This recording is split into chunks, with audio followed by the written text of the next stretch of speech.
I don't mention that. You need to vote on this one. Yeah, review that one.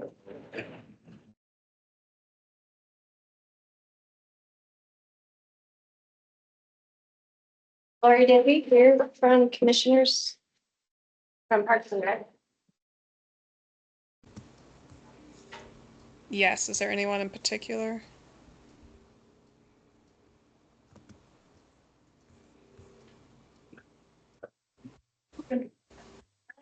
We have in the room, Lori, in case it gets hard to see, we have chair, president, co-chair, Kerr, and the commissioner, person, but not anyone else from Parks and Rec.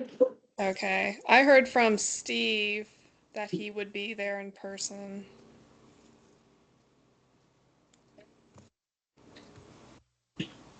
And I think he's the only one that really confirmed from Parks and Rec.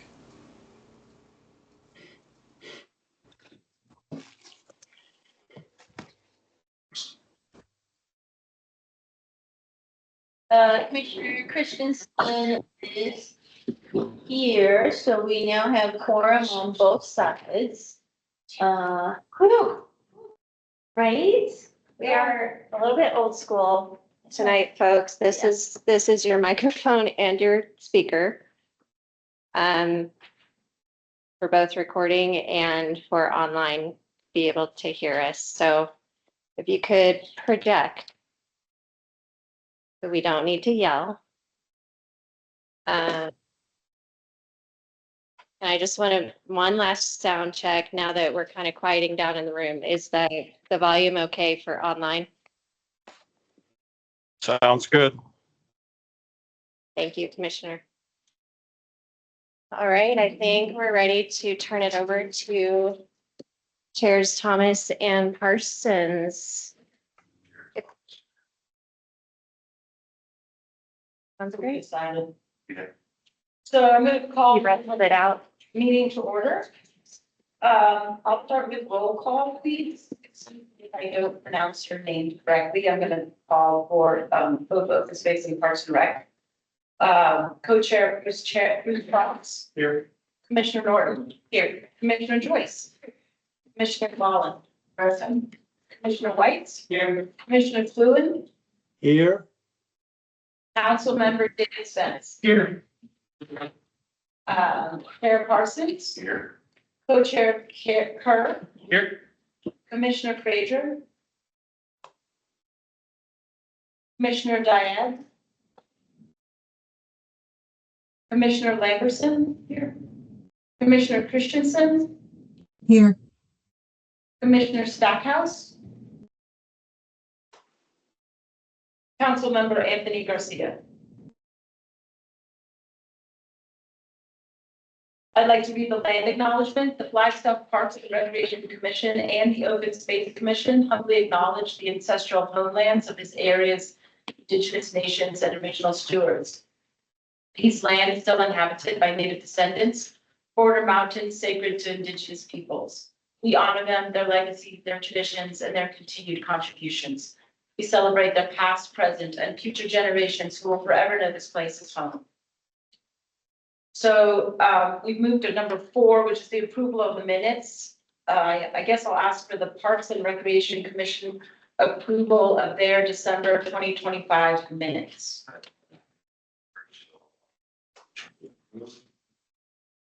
That's Commissioner Parsons made the motion to approve. Lori and Commissioner Lamberson made the second. All in favor? Aye. Any opposed? Okay. Open Space Commission, we need to pass the January 2026 minutes. I move that we approve the January 2026 minutes. Second. Commissioner Fox made a motion and Commissioner Joyce and Norton provided a second. All in favor? Aye. Any opposed? Thank you. Public comment. At this time, any member of the public may address commissions on any subject that is not scheduled before the commissions on this day. The Arizona Open Meeting Law prohibits the commissions from discussing or taking action on any item which is not listed on the prepared agenda. Commission members may, however, respond to criticism made by those addressing the commissions, ask staff to review a matter, or ask that a matter be placed on a future agenda. To address the commissions on an item that is on the agenda, please wait for the chair to call for public comment at the time the item is heard. So we have 3 items on the business items. So the first one is it's Parks Recreation and Open Space 5-year capital improvement plan review. This review will require a vote by all of us to approve it. And it's the capital improvement 5-year project that we've reviewed in the past. And I think we're gonna get an update from Robert or Becca, maybe. All of us. You may have a printout available to you, but it's that long list spreadsheet, Excel spread file. No, it's excellent. So pretty much both commissions want to decide, we just need to let them know that we're okay with where the funds have been allocated. And that's what we're going to make vote on. So, hi everyone, I'm Rebecca Sayers, I'm the Parks, Rec, Open Space and Events Director.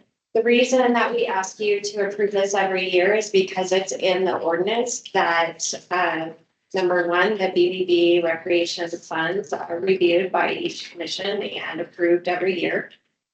So it's in the BBB recreation, it's in the BBB ordinance, it's also in your authorizing code language for the commission that this is one of the main things that you do every year.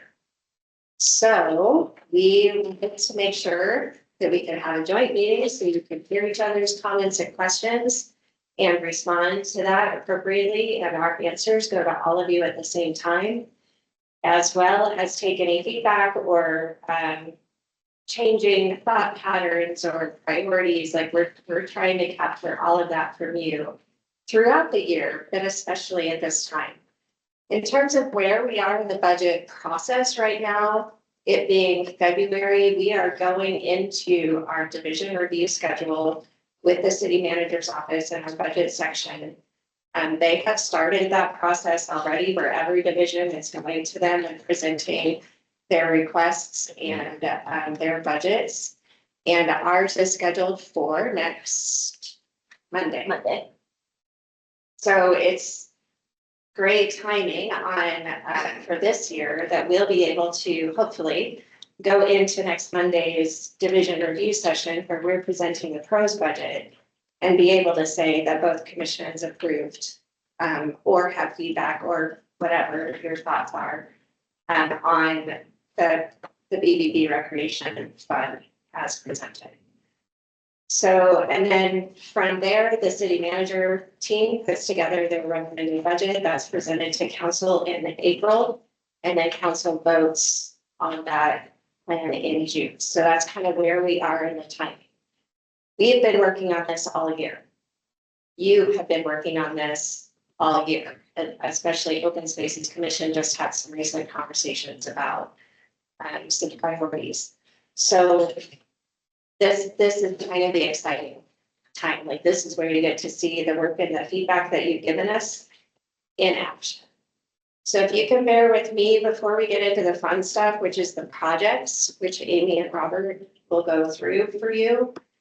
I want to make sure that we all understand this BBB thing that we're looking at. It's a spreadsheet. It's a 5-year plan. The way that it's laid out, and Amy has said again on this a little bit on the screen for you. And I can actually remove the chat so we can make that bigger. But it's a 5-year plan with we talk about the money that comes in and the money that goes out, and how that's spent over the next 5 to 10 years. This is actually just the first 5 years of a 10-year plan. The city has established fund balance priorities where we have to maintain a minimum 20% of revenues in the fund balance at all times. So that's what we are always balancing to every year And our revenues, obviously, it being bedboard and beverage, our revenue estimates will change a little bit year over year as well.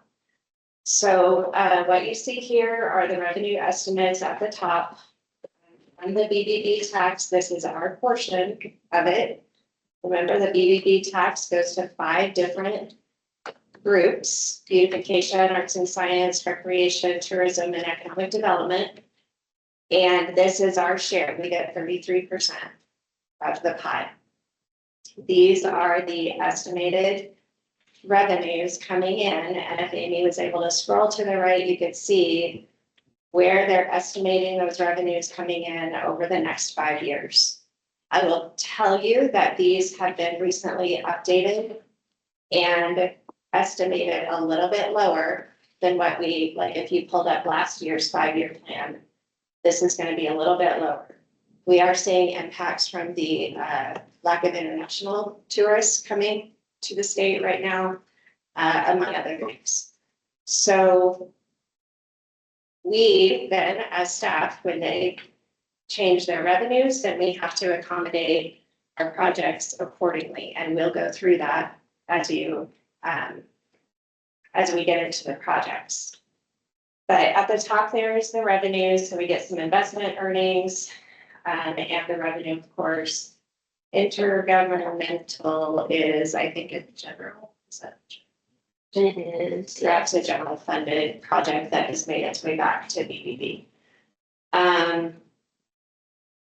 So then, and I'm just trying to go through this line by line without reading you every single line, but then you have the total sources of revenues there. Then you have the use of funds, and this gets into the fun stuff where we have the expenditures. So we have operating and then capital in total. Our operating, that 10,400 is just a routine Department of Revenue fee that we have to pay for the privilege of them collecting our sales taxes and then sending it back to us. Thank you for laughing at my little. And then the capital, that's the meat and potatoes. That's our capital plan that Amy and Robert will go through with you. Actually, I didn't go over, if you could go back up to the top, Amy. I want to make sure we all understand what the columns are. So that first column that says actual 24-25, those were our year-end actual expenses at the end of fiscal year 25 for the year ending June 25, 8 months ago.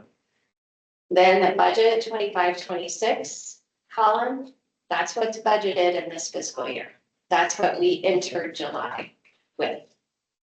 Estimate 25-26 is budget with adjustments. So you can see the revenues were adjusted down a little bit. And then budget 26-27, that's what we're estimating for your next fiscal year, starting July of 2027. I can't believe I'm saying. And then the next 5 years, like that's year one of the 5-year plan, and then you've got 4 more years after that. Any questions on the structure before we just keep moving through? Yes, Rebecca, quickly, the 1.5 million in intergovernmental, Yes. what is that one? Because it only shows up in 26-27 budget. Yeah, that's what Amy and I were just kind of mumbling to each other about. I think that's either a general fund or a grant, maybe coming in based on our capital plan, which you will hear about when Amy gets into. And we are anticipating a couple of grants that I have a feeling that might be what that's representing. I just wondered why the investment earnings changed so dramatically from 25-26 to 26-27. They're being very conservative on the revenues. I did hear them talk about, this is our finance team Okay, they need the budget. that does these estimates for the revenues. We've been doing great on investment earnings, has had a lot of people lately, but they wanted to be conservative in those estimates just in case. Rick, I have a question. You mentioned earlier that there's a policy that there must be a 20% residual in funds. Can you explain where that 20% residual shows up in this year's budget? I sure can, and we're getting ready to get there. So we're gonna keep scrolling down. I'm gonna go through expenditures and then I'll show you what the bond. Thank you. Okay. So the expenditures there, you got operating capital in total. That's a roll up of all of the details that you're getting ready to see here in a little bit. The transfers out, also a roll up. We have 2.6 million transferring out to general fund. That's what that 2,610,939 number is. That is a transfer out to general fund from BBB Recreation for the day-to-day operations and maintenance of parks, recreation, foots maintenance, open space. Actually, not exactly open space, parks and recreation mainly. And we'll see that detail in a second. Future uses are where the finance team will show us our capacities that we might have going into the next fiscal year. You might get excited thinking, like I did, that we have 350,000 estimated as available. What capacity means is that's excess revenue over planned expenditures, if you will. So typically, as a manager, that's the first thing I'm looking for is like, how much do I have to play with this year and try to address our needs? This year, that 350,000 is actually already allocated, and you'll see that in a second. So it's not real. We'll explain it as we get further, but if you have ongoing capacity, those are the hardest numbers to come by. And that's what you need to find if you need to request a staff person or some other ongoing need like electrical or portable restrooms that we know we use every year. That's an ongoing need. It's not just a point in time. Those dollars are hardest to come by because that means that your revenues are pretty high based on your expenses if you have ongoing capacity.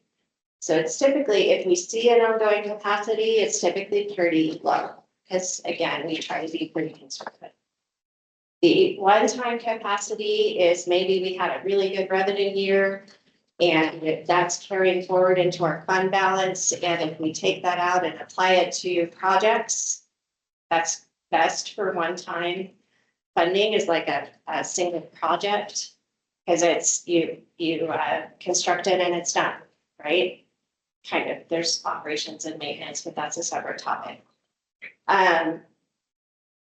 That's what one-time funds are best used for.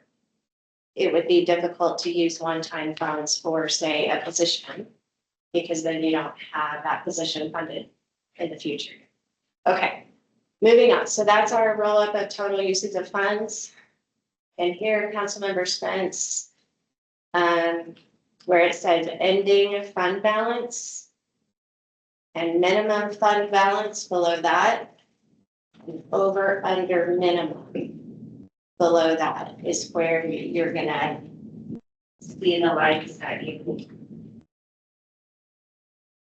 Oh, you are right on the end. So our ending fund balance is here. So that's our revenues minus expenses. That's what's left.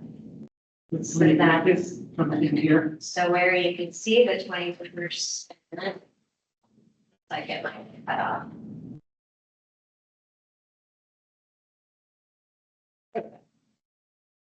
So then you have minimum fund balance. Oh, sorry, it's 10%. And then you have that over in the next, so you'll see that. Okay, thank you. Anyone else have questions on? Just a comment. A lot of budgets, because they're budgets, you can't go above what the numbers are. You can go below this with expenditures. And so some of these numbers are just holding numbers. Some of them are closer. Above you have the 400, 400. That's one of these placeholders, is that right? It is a placeholder, but it's based on experience of what the Department of Revenue Sure. has been, what plans to charge us. There's something much behind it, but. Right. It's not an exact number. Yeah, these are especially, these are all just budgets. Yeah, that's why it's nice that they bring in the year ending of 24-25 in that first column there are actual, so you can see what was actually spent.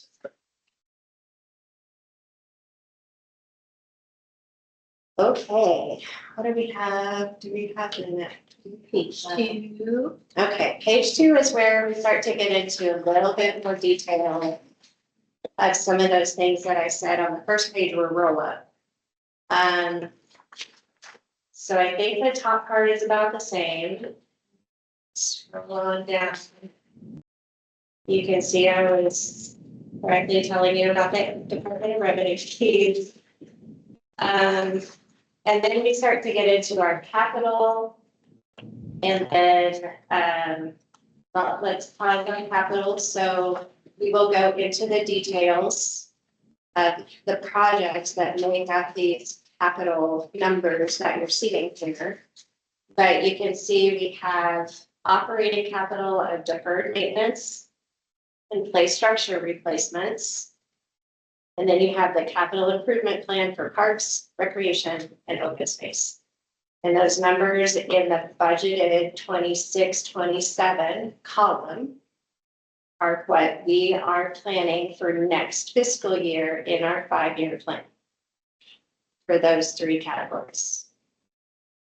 Don't freak out that there's nothing for deferred maintenance or play structures next year. It's there, it's just not here. But you can see that it's in the outgoing years. Is the Foots budget somewhere else? We'll get to read the-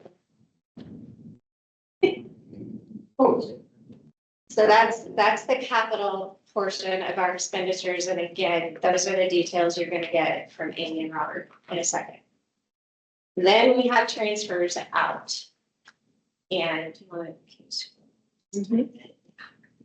so this is where we have a transfer out to the general fund, which is 2 parks for Foots maintenance. Also on our agenda tonight, but this is the number that we get for Foots maintenance annually. Then you'll also see the parks operations transfer out and the recreation programming transfer out.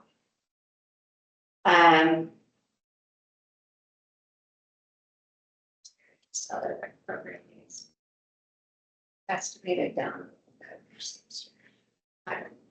Or no, it's. I think what's it to, Commissioner White, about your question about the Foots maintenance, if that's not just like commodities and materials, that's the full burden rate, labor, equipment, everything is in that $255,000 to maintain all 60 miles of the Foots.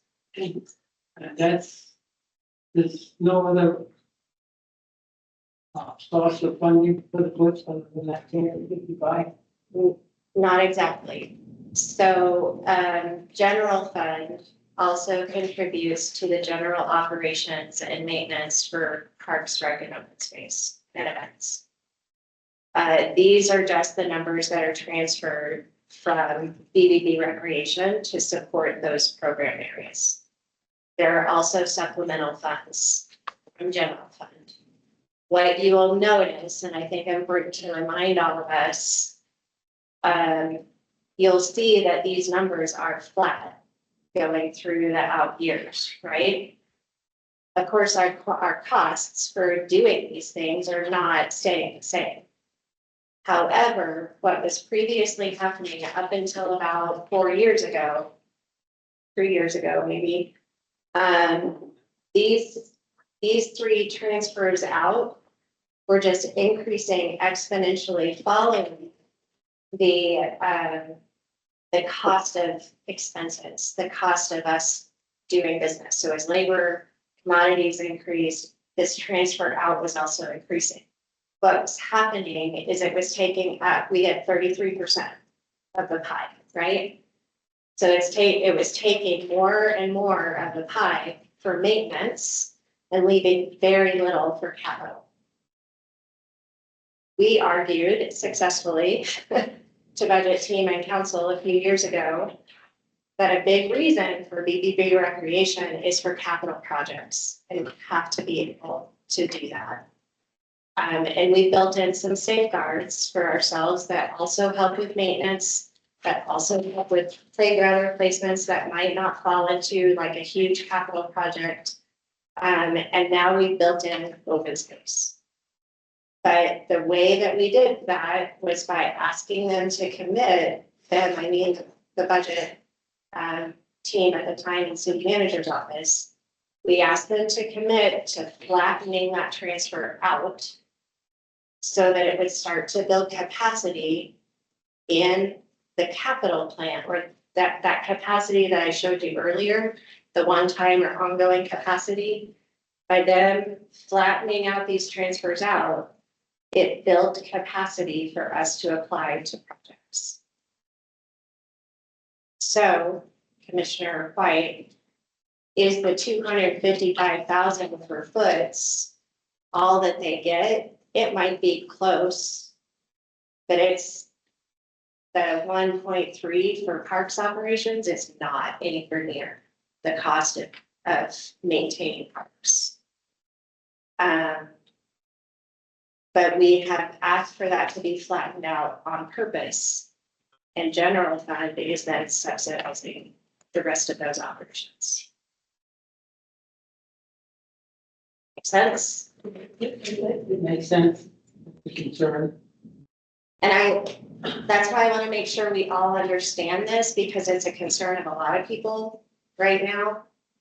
A lot of people in the city, Amy and I have been talking for years about ongoing costs for operations and maintenance are not keeping pace with the cost and community growth. We're adding new stuff, we're adding new foods, we're adding new infrastructure, we're adding new parks, we're adding new amenities within an existing park. Our O&M budget isn't necessarily changing except for the cost increases that we have to pay, which we're happy to pay. That pays for all of our coworkers and us. But among other things, but as costs have increased, all of our contracts have gone up. All of our, the cost of tools have gone up. Even our capital projects, the cost of play structures and things, those are all going up just like everything else in the world.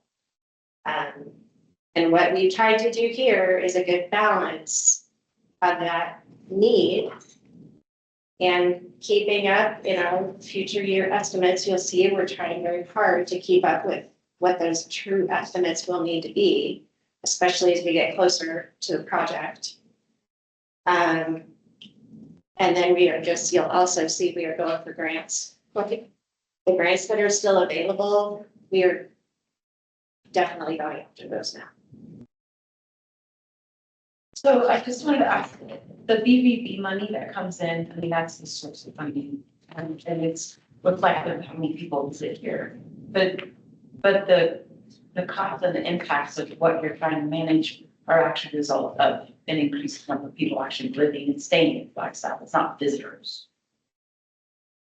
Right? I mean, the community of Flagstaff is growing. It is using infrastructure, but maybe not, but not compensating for the use of the infrastructure. And you're trying to use BBB funds to pay for all of that infrastructure. So one reason the BBB recreation or the BBB fund was set up initially was to promote tourism, to bring tourists here, visitors, we call them, to then generate revenues that can be spent on amenities for the local population to enjoy for quality of life.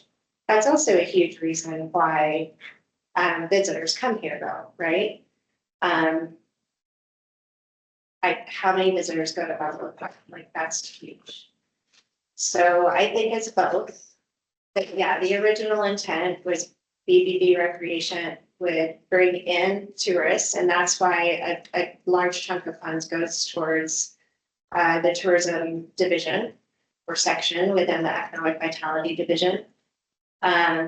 Because without the work that they do, and they do incredible work, they wouldn't be getting the visitors here necessarily that are able to then fund what we're doing.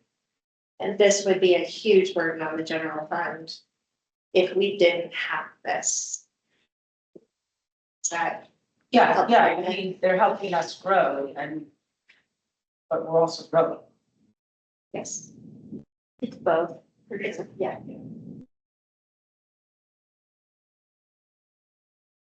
Following up on the chair's comment. It's good to have money coming in, it's good to have money handed down. But the problem is, it's fairly flat, or it doesn't grow as fast as our requirement. Maybe beyond the rest of this. Previous to that board was, it was all funded from the general fund. I'm sure all of the departments and on the general fund were different for the same reasons, except that their funds come from taxing us and various other, not just our property tax, but other things. And that tends to probably grow more equally with the needs. Probably never will keep up. And be that way. Whereas, again, thankful we have a continual amount of funding coming in, but it's not keeping up with the needs. And I'm just, if I were to go to the budget meeting, I might say, general funds, you need to kick in a little bit more pros to keep us. I would caution what we're not seeing here is what general fund is paying for pros operations. Okay, you know. Yeah, you're not seeing that in these numbers at all. It's, Okay, but my point is, if general fund can help more with operations and let BDB focus on the capital projects, maintenance projects, that's a huge relief off of general fund. And we're still getting improvements for the community. We're still meeting our goals, are moving towards our goals of 10-minute access, connectivity, new parks and new neighborhoods, things like that. okay, good. General fund. Yeah, when the budget book comes out, and that would be by the time council sees the recommended budget in April, you can, if you really want to, you can dive into that budget book and you'll see the entire pros budget. This is just the BBB rec portion of it, because that's what these commissions need to focus. That's very helpful for me, because I was just looking at the money that was shown coming in. I'm worried. I mean, I'm not gonna lie, Commissioner White, I'm worried too, even with what we're seeing. That's worried. But at least we're still able to move some projects forward, and we're still able to start the open space projects that are beginning next fiscal year. Which is less, just a few months away, right? All of a sudden, open space has money to start spending on projects. For the first time since the program began. So we're still making really good progress. Focusing, in my opinion, BBB recreation dollars where they're intended to be focused, which is more on projects and improvements for the community versus day-to-day operations. But they are still putting in a fair share towards operations.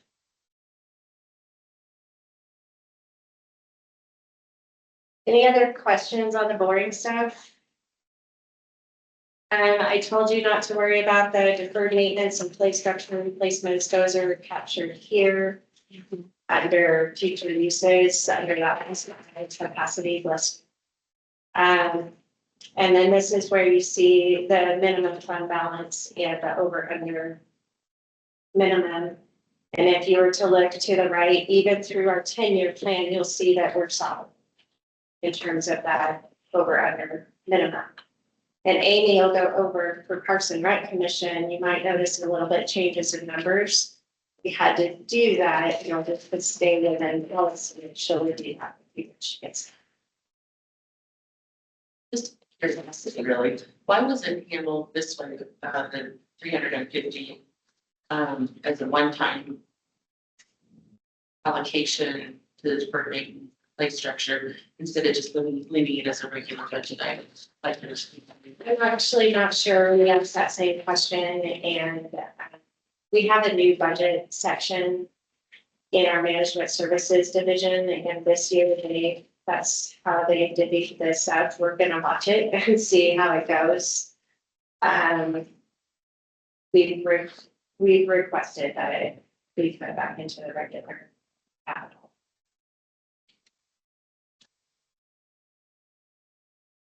Anything else for me on boring stuff before you get to talk about your exciting projects?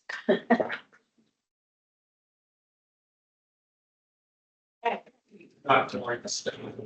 It's not boring stuff. Thank you. Bringing it over to Amy. Becca, I'll start. Let me try to zoom in here for us, because I know I certainly can't see that from way out there. So the way that this is set up, we have some current fiscal year projects, capital projects. The first one listed there are the sports courts at Bushmaster Park. That project is substantially complete. With just some punch list items left for the general contractor.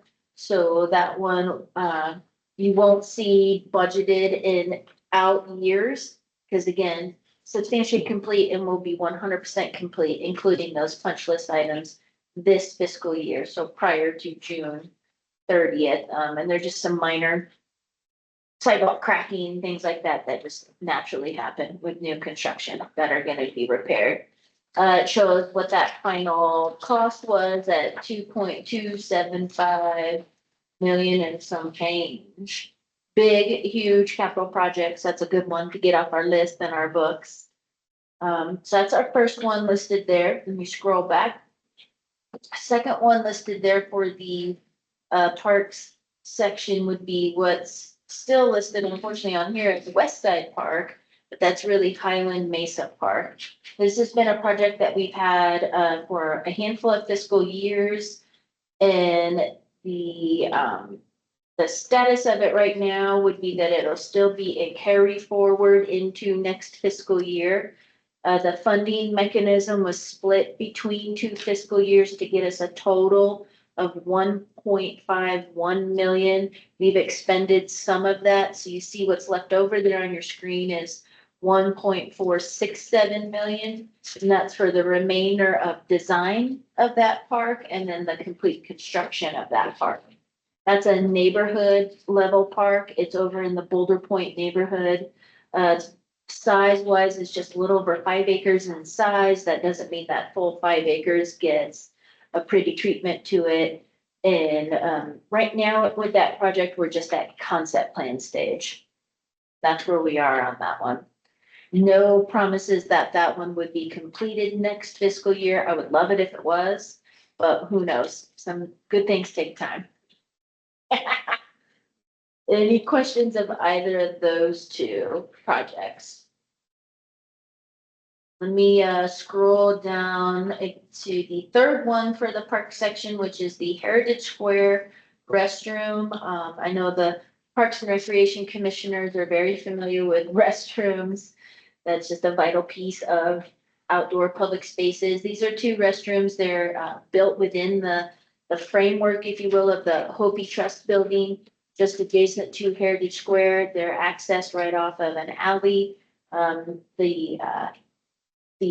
Parks and Recreation Commission and staff, we identified $250,000 to remodel those two restroom units and remodel them in a way to where it would change unwanted behaviors, hopefully help mitigate stronger or better with vandalism and graffiti that occurs frequently, if not daily, in those currently two units. That project, we've only spent just a little bit over $5,000 on a concept design. We got that concept design approved with the Hopi Trust Economic Development Group. We got that approved with the Downtown Business Alliance. And right now we're working on taking that concept design to construction drawings.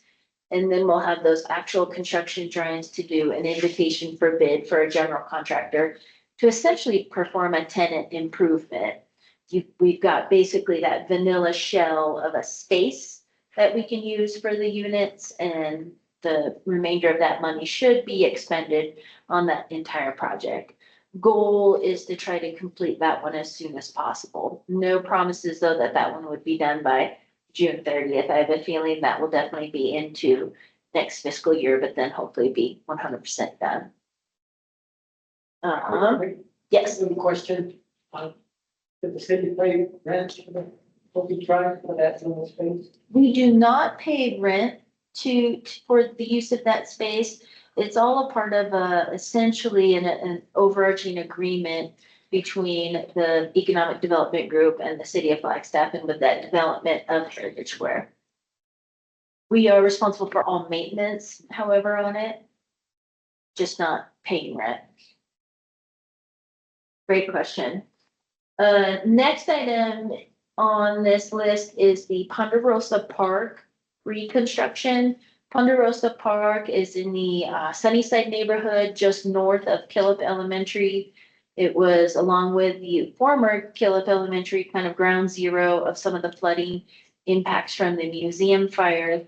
So we lost about half of that park with the flooding issues that occurred there. And we're getting ready to be 100% good to start to rebuild some of that park back. What did exist or did not become damaged in the floods were the 2 basketball courts and 2 pickleball courts. There was sand volleyball, a ramada, playground structures. All of that unfortunately was damaged in the floods. And then there's like a little bit of a turf field, and some of that was damaged too. So these are funds to bring back that park to the neighborhood. Super excited about this. We've been patiently waiting for stormwater to be complete on all of their improvements before we go in there, because that was ideal to do. This one, you'll see some large numbers. So you look back, if you look on the left of the screen, we used to think a few 4 years ago that maybe $700,000 would get us there. I think we're all feeling those impacts today. We've successfully bumped this project up and have been able to create essentially through that the BBB Recreation Fund balance that $530,000 will be coming directly from BBB Recreation Special Revenue. And then we've got a $500,000 line item in there for a matching grant. And that's where it's nice to leverage some of these funds. And that ideal grant is going to be with a block grant, a part of the HUD funding. So we've already applied for that because this is a target neighborhood and the park is within that target neighborhood with the Sunnyside community.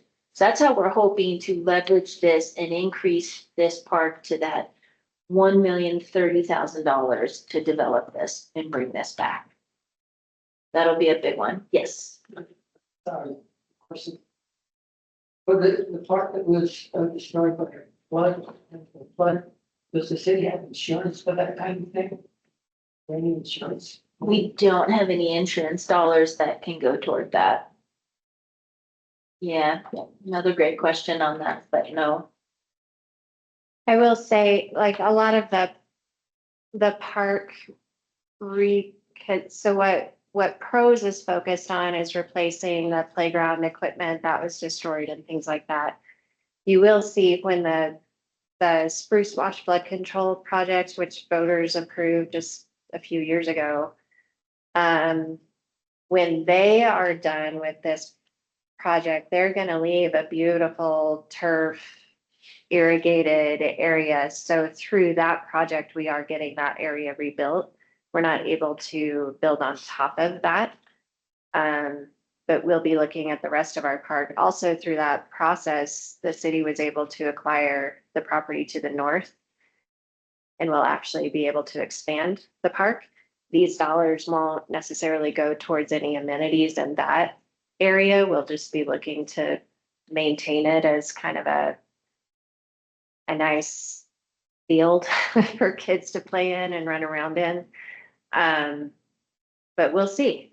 At least this gives us a really good base to go out to the community and figure out what amenities they want to see. And maybe we can link like some walking paths all the way around and a really cool play structure and maybe an adult play structure, or we've heard a request for a dog park or something like that. So we're trying to keep a really open slate as we go to the community and let them decide what they'd like to see.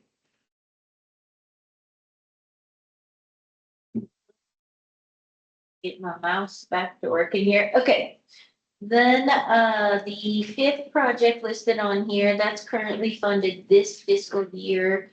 That has also a former name that we don't use very often, but the Thorpe Park Annex, and then in parentheses, the acronym for the Indigenous Community Cultural Center.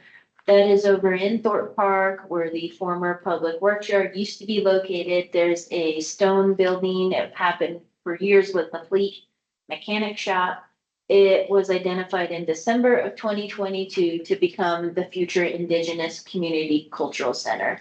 And we've been holding on to this $200,000 for, I believe this might be fiscal year 2 of holding on to that and continuing to carry it forward until a point that we're ready to utilize those funds for the future Indigenous Community Cultural Center. We're working with our Indigenous administrator at the city of Flagstaff, as well as the identified Indigenous partner, which is the Indigenous Circle of Flagstaff, on some type of memorandum of understanding on how will this really work, and how to expend that $200,000. You're referring to the building that has the arch. It does. To the sustainability. Yes, yes. Yeah. Yes. Is this the place, was there a survey put out like maybe 5 or 6 years ago about like what people want to see there? Yes, Okay, and one of the things was like a huge amphitheater. It wasn't like, one of the choices was like you could put in a musical venue place, so, and or this cultural resource. so we did community-wide large public outreach there. And one of the exercises at one of those outreach meetings was kind of build a park exercise. If you had these 8.5 acres, what would you put in it? And so it is a codified adopted concept plan done with city council that was adopted in December of 2022. That stated that the stone building would be the Indigenous Community Cultural Center. And there's some amenities outside of that. Sustainability offices remain there. There's a metal building, what's that? Community garden. There's a Bonito Community Garden there. The concept plan showed some additional orchards, another community garden. It did show a skate track with a pump track as a complementary amenity there, especially in a large region. Thorpe Park is roughly 220 acres in size, our largest regional park that we have in our system. There'll be a need for parking, not that fun to talk about, right? There was a concept of like a market kind of market way, like a paved market area. Maybe you could envision urban flea market occurring there, some things like that, along with a turf space. So not a large amphitheater, no, but still possibly a space to hold smaller events. There's also a traditional ceremonial space on the east side of the building in partnership with the Indigenous Cultural Center. And I've been asked if there's any financial collaboration they might be interested in or plus info? Yes, absolutely. So as part of that MOU or memo of understanding between the city of Flagstaff and the Indigenous Circle of Flagstaff, there's going to be fundraising opportunities that the Indigenous Circle of Flagstaff will be responsible for, as well as identifying how those fundraised dollars are spent to complete this. Because honestly, if you walked inside that building today, you'd be able to tell it was a fleet mechanic shop. But I'm suggesting not raising funds within, yes, raising funds within the city, but also talking to the private administration, Yes, saying, hey, this is an opportunity.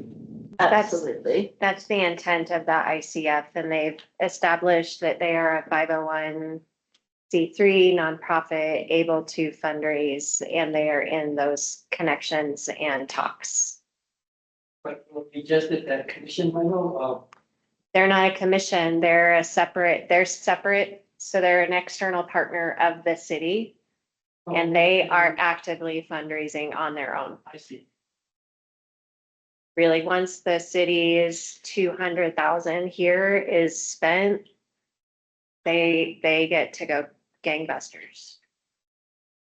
We did have a question in the chat before you go on. Sure. On the Ponderosa Park reconstruction, the question in the chat is, does the reconstruction include mitigation of possible future flooding? I touched on that briefly, but do you want to describe that a little bit? Sure, absolutely. So yes, not as a part of the funding that's identified here for the park section, so not the 530,000 or the 500,000 in grant dollars that we're seeking. That will go 100% solely to just park amenities. Our stormwater and public works team, so water services and public works, are almost complete with all of the stormwater mitigation. I believe it was 9 areas. We were calling them suites, all the way from Grandview going South Stream, all the way down to the detention basins that are at Killip Elementary. So all of those stormwater improvements are within that fund base, different fund balances in that part of the project. This is just where we get to finally decorate the top, is what I call it. Yeah, what they're building through the park is intended to mitigate the flood risk that is estimated to still be there. after Yes. All of the other projects, so. Thank you. Thank you.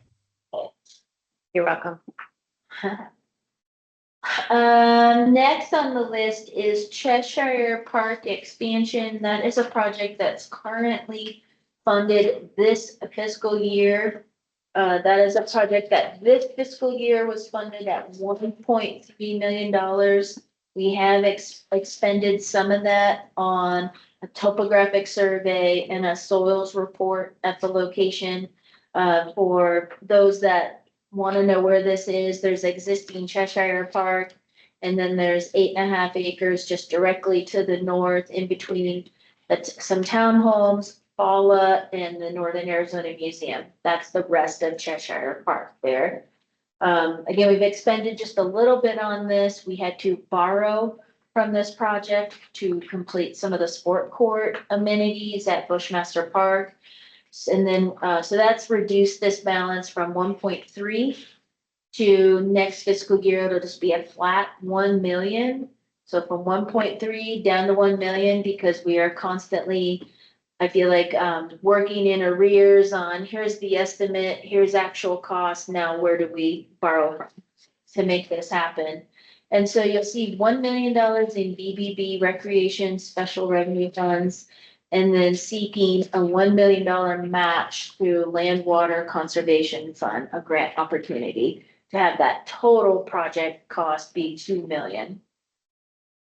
We're discussing this project currently with our partners in state parks, and we'll be preparing that application with the Land Water Conservation Fund. That is Cheshire Park. And then, still here in kind of that off yellow color is what is called Continental Regional Park. This one is for next fiscal year.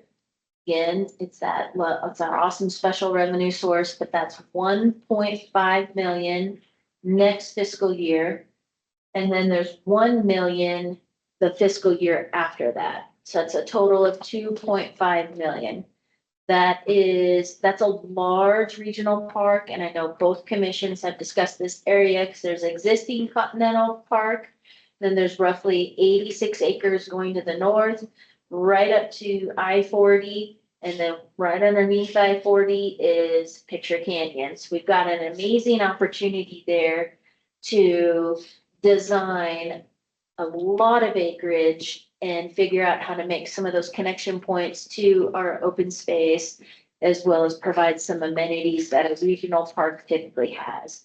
And regional parks typically are gonna have like those lighted ball fields, the soccer fields, a lot of parking. We can certainly still have an urban trail connection. We can have things like a disc golf course. We can have some more of those passive amenities versus high activity, and create that nice connection to Picture Canyon. This used to be, because I do want both commissions to know, it used to be 1.5 million and 1.5 million for a total of 3 over 2 fiscal years. Based on those special revenue projections, we were asked by our budget section, where can you cut 500,000? I immediately went to this project because I feel pretty strongly that 2.5 million should get us a design of 84 acres. If not, we're in the wrong business.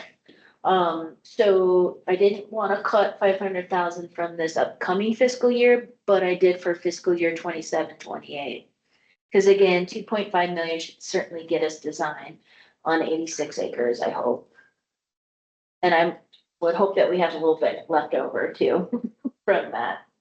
What does design Entail. entail? Right, I could, with a large regional park like this, Commissioner White, I'm sure we're gonna have to do some public outreach. Find out what in the world would the community like to see. A lot of the community may not know that there's 86 acres right there that exist. So then there'll be, some facilitation, some outreach that has a price tag to it. They'll need to be then, so it's for the architect and engineer and any of their subs to then fully design this. So that's just from the napkin to full set of construction drawings.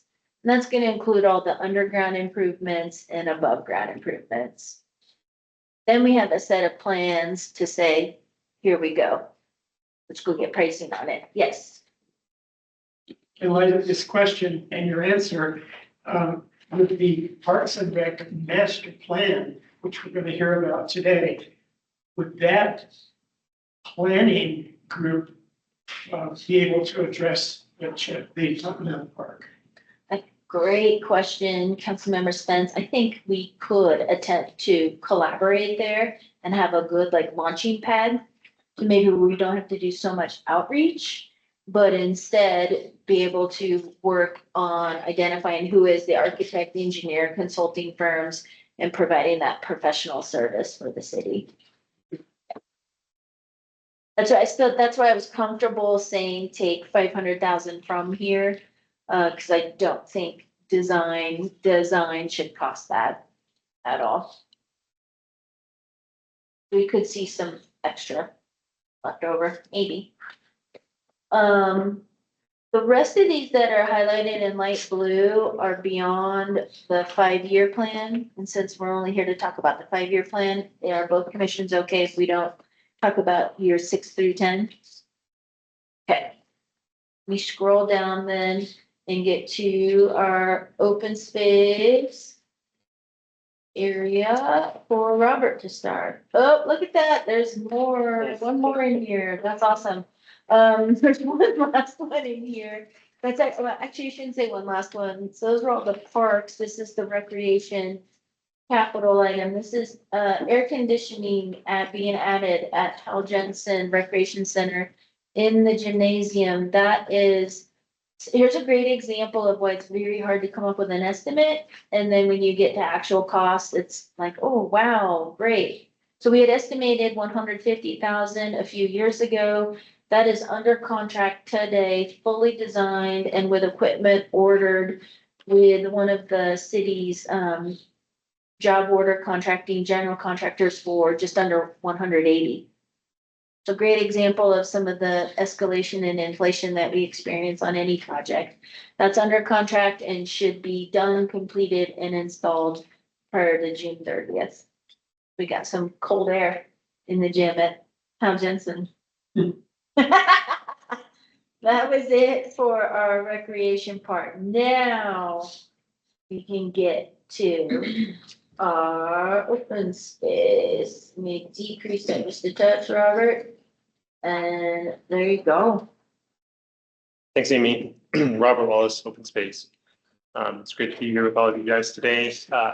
Just a year ago or so, these two commissions came together and made a recommendation to our open space section and the Parks and Recreation that open space gets an allocation of the VBB funds. So that ordinance was approved by City Council. So we are really excited this new fiscal year 27, to have our first allocation for the McMillan Mesa Trail Rehab Project. So you can see that we have $150,000 coming in to support this project. And we utilized some of this funding as an in-kind match to write a grant application to Arizona State Parks, the RTP project, for an additional $150,000 to help double that amount to enable us to carry out that project. This is a project that would do an assessment and maintenance of all the trail alignments in the preserve, potentially upgrade the trails to ADA access, just like Parks recently did over at Buffalo Park. And that would connect the Buffalo Park system over to McMillan Mesa for the ADA accessibility. So we're really excited about that potential option as well. It would help mitigate social trails to help maintain the integrity of the natural area as well. And it would complete some signage for that natural area as well. We are actually currently working on a grant for some initial signage for McMillan Mesa that would install kiosks at the main entry points and some interpretive signs along the trail. And then this McMillan Mesa Trail Rehab Project would complete that signage project for that natural area. So would contribute a lot of good attention to McMillan Mesa. Any questions about that one? Maybe just for clarification, so until last year, open space was not getting. Yep, that's correct. Yep. Our base budget fund comes from the general fund. And that's how we were funding our projects or writing grants or partnerships and things like that. Hear about didn't get the grant. They're a kind of lengthy approval process because they go to their like state park board and then they go to like other approving boards. So it can be as much as a year sometimes before you hear the application, but our first meeting is like next month. Yeah. So do you have to wait for that before you start, or are you just hopping in and then open? We can start. We actually have started this project as far as like doing a trail assessment and identifying the parameters of the project. So we're working on preparing that, and we'll utilize that information for preparing a scope of work. And then we can start that project as long as we maintain some of those funds for the in-kind match. We can't utilize all of the funds because we'll need to hold on to some of those funds we are awarded, and then we will complete the project with the additional funds we receive from the state. Sweet. Yeah, cool. The next one that you see there is the open space land acquisitions. This is funded at $800,000 from this fund in fiscal year 29. And this is to help our section meet the goal of building out the open space system. And that is a goal of providing access to parks and open space within a 10-minute access walking time for all city of Flagstaff residents, utilizing the FOOTS system or single track.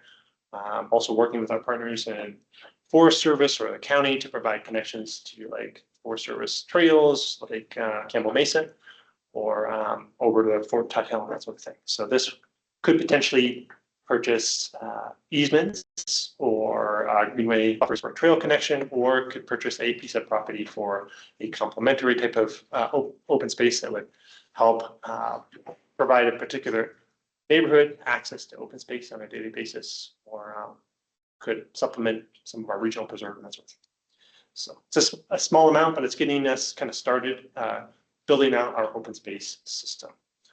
So that's exciting to see. The next line that you'll see is also for open space acquisition. The Open Spaces Commission met, I don't know if that was last month or the month before, but we talked a little bit about the Picture Canyon restroom. We had in our original 10-year plan, I think, we had $1 million set aside for doing a restroom at Picture Canyon. And it came in a lot more expensive than we anticipated because it would be uphill to the Wildcat water treatment plant, which is right next door. So it'd be a very expensive project to do, to put restrooms in like you guys did over at Buffalo Park. So the commission discussed this and they thought it would be better to reallocate those funds to something else. So the Open Space Commissioners, they discussed their priority interests, like being doing projects at McMillan Mesa first, completing projects at Picture Canyon as a second step, and then completing projects at Observatory Mesa as a third. And when we analyzed the CIP projects that we have on the list, we thought that we were completing that in that order.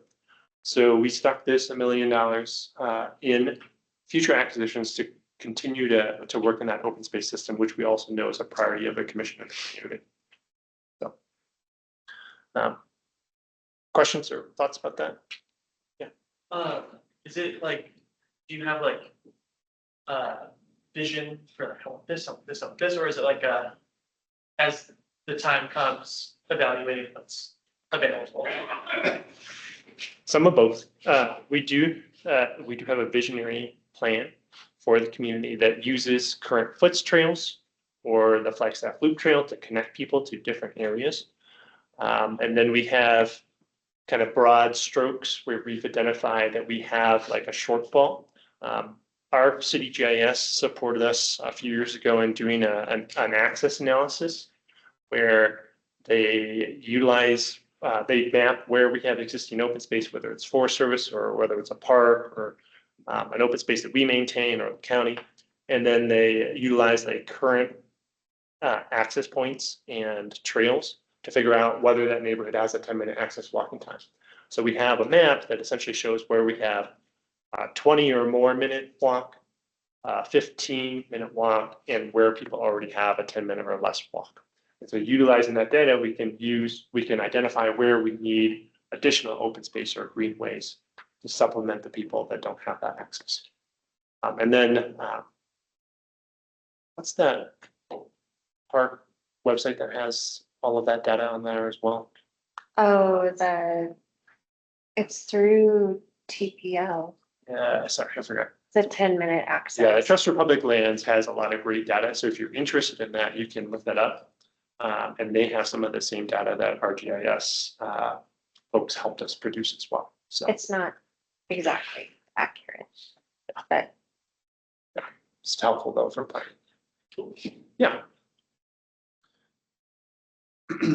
So the next project that we have there is called the Picture Canyon Foots Connection. And this is actually working with multiple partners here in the city. We're working with our real estate department to actually get the easements that are necessary for this. Sorry, I'll back up for a minute. This is a connection from essentially where old Route 66 is, just north of Continental Park. There is over to the Picture Canyon Trailhead. Following the Rio de Flag, this would essentially build a section of trail between where our current trailhead is and Route 66. So it's effectively solving one of the pieces of the puzzle of connecting Picture Canyon over to the current foots, which ends by Harkins Theater, and then hopefully eventually underneath I-40 to Continental Park, and then over to Campbell Mesa. So another big piece of the puzzle. So really exciting project. We're working with real estate to provide acquisition for a part of this corridor and easements for the remaining portion of it that would enable us to build that trail. And then we're working with our engineering partners, Carlton's here today as well. They're in charge of planning some of those foots. So if you have questions for Carlton later on in that agenda, you can ask. Commissioner Ward? Yeah, that would be an important, there's several just critical links around the city that could really make a big difference. Downtown, I mean, railroad, but when you're talking about go hand in hand with the, obviously, with the new Continental Park area. But you have to go underneath the railroad. Yep. And there is a big dip there. I mean, there's a Yeah. big canyon. There's some room to get underneath So the lots of infrastructure. room to put something in there. And then, but what about I-40? Are there the old sheep paths there? There is an underpass under I-40 currently. Yeah. Yep, that we can utilize for trail connection. Oh, that's. BNSF, like you said, that is a part of the puzzle, and then Route 66. And our partners in city stormwater are actually working on a project to help reduce flooding in the Big Phil Lake area. Sure. And so what they would do is they would increase the size of the drainage underneath there. And they're actually working with BNSF to write a grant for increasing the size of the diameter for safety purposes too. So people aren't crossing the tracks, but they have a way to cross underneath. And so what we're hoping to do is if all the stars align, getting some of that funded with some of these grants, having at least one pedestrian underpass underneath the Route 66 and railroad track. And then that would allow us to connect all the way through, which would be super exciting. Great. Yeah. I hope I live long enough. Yeah. Me too. So, and then in addition to this, it would address some trail needs in Fisher Canyon. And we have also been, for a long time, our parking lot has been very small. It doesn't accommodate very many vehicles. We get a lot of parking along El Paso Flagstaff Road. We need to do something to address this, and we're hoping to address this with our other city partners to take our current parking area and perhaps make that ADA for ADA vehicles, and then have another kind of more trail hub type parking area a little bit further down the road, and then using that trail connection, being able to connect that with a short walk to where our current trailhead is. So that'd be exciting as well. Questions on that project? That, what you were just describing is what 200,000 on that bottom line is. Yes. Yeah, and we could likely write a pretty, this would be a great project for a grant, for an RTP grant. The timing has to be a little bit right, though. We did write an RTP grant for the McMillan Mesa Trail Rehab Project, so you can only have one RTP project open at a time. But if we completed that, then we would be set up for writing a one for the Fisher Canyon one as well. And hoping that 2.5 million on design of Continental, can it bleed into a little bit more of that trail design and that connection? Absolutely. That's the genius of this right now, really is. And that 2.5 million that's sitting in parks doesn't have to be just for design. If it's ideal and it works well to build the entire trail and have that connection there, kind of near that soft wall of state land piece that still allows construction to occur, then let's get that done too with that funding. It's all the same. And then we've got another big project coming up in fiscal year 29, the Observatory Mesa Trail Plan project, which we did a large outreach for in this Open Space Commission. I know Parks and Rec Commission were involved in looking at that plan and weighing in, making comments on that. Now that's finally been completed and approved by our council and also the State Park Board. And so we are working currently on getting that to move forward by, we hired Flagline Trails to to map the corridors. It's going to be a 30-meter corridor that allows some flexibility for the trails when they are built. So we're working on lining all of that work up so we have a detailed scope of work to be able to start building when fiscal year 29 rolls around. This was broken up into different phases. So the trail plan has 4 phases, phase 1, 2, and 3, and then a long-term phase as well. And so this, essentially, we're hoping will fund the entire implementation of that project, which includes trail building, trail heads, restoration work where we have old roads and unauthorized trails, signage, yeah, the whole thing. So it's broken out in a number of years. So you can see we have 300,000, 400,000, and then 400,000 through 3031. And then what you don't see on this spreadsheet is like the next 4 years. It's over an 8-year period. We'll have some additional funds, hopefully, coming from PPP that will continue to try to supplement with our grants applications.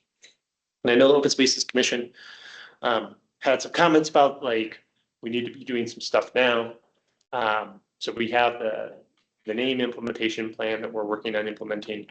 And then we did identify a motorized grant for Observatory Mesa. Now I know that Observatory Mesa is a non-motorized area, but we talked to our Arizona State Parks partners, and they thought that we could apply for a motorized grant because we have 515 and 515A, which is a Forest Service easement coming through our property, which is not going away.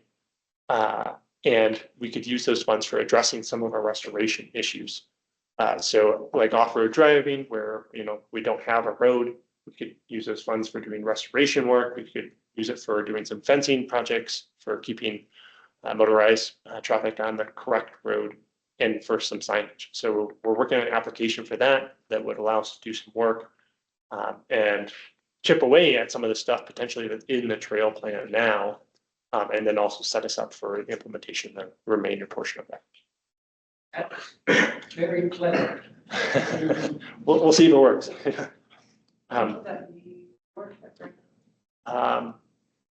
I think the limit of a motorized grant is 750,000. They're kind of interesting, like most of the trail grants require a match that motorized grants do not. So we could apply for a pretty good chunk of funds coming from that. Clarify for me, are we fencing out there? We do have fence on Observatory Mesa. Section 12, which is the western section, Right. has a section of fence that it was never installed essentially. So we try to keep cattle off, but there's no fence there currently for about a mile section. So that needs to be put in at a minimum.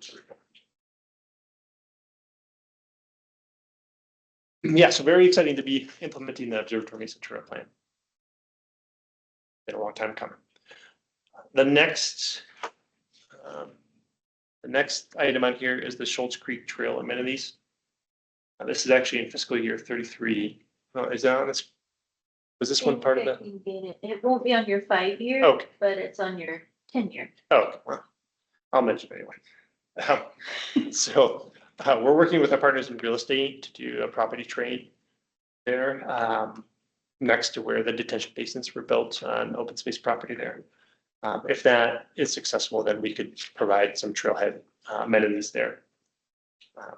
And then the last one is the open space McMillan Mesa property restoration.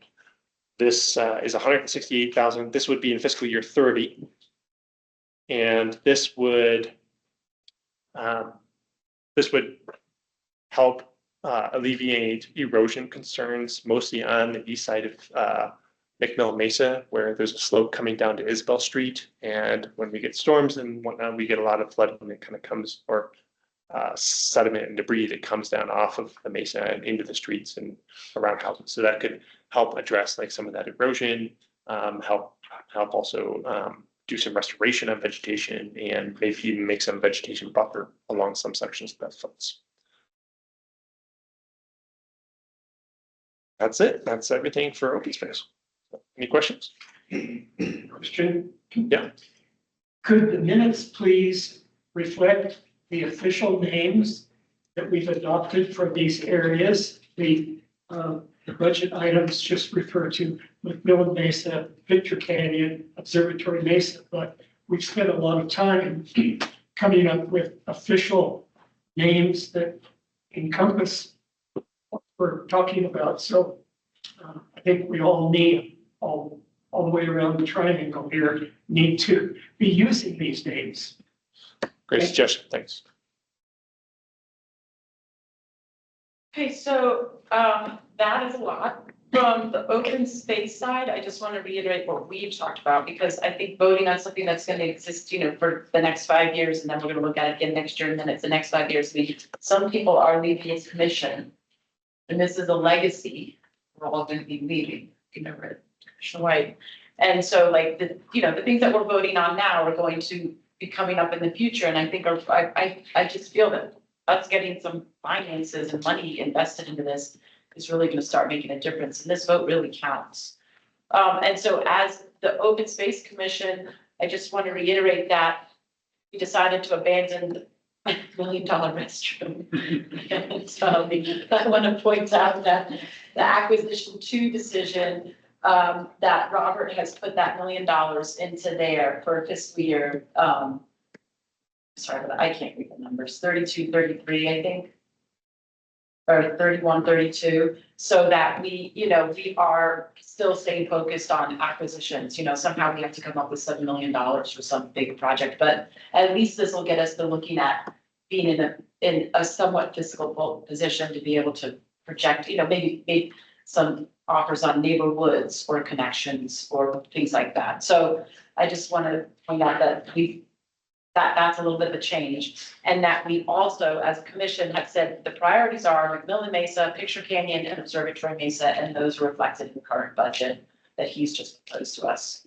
So from the Open Space Commission, unless there's any questions, I think we can kind of wrap it up with that, but I will need to make a motion for us to vote, but Parks should have a conversation too. Yeah, so same thing, I don't think we heard anything new coming parts. It's been the budget that we proposed. I know there's several, like you said, several commissioners. Checker and myself included on that terms are up this year. So just going forward, hopefully that gets reiterated.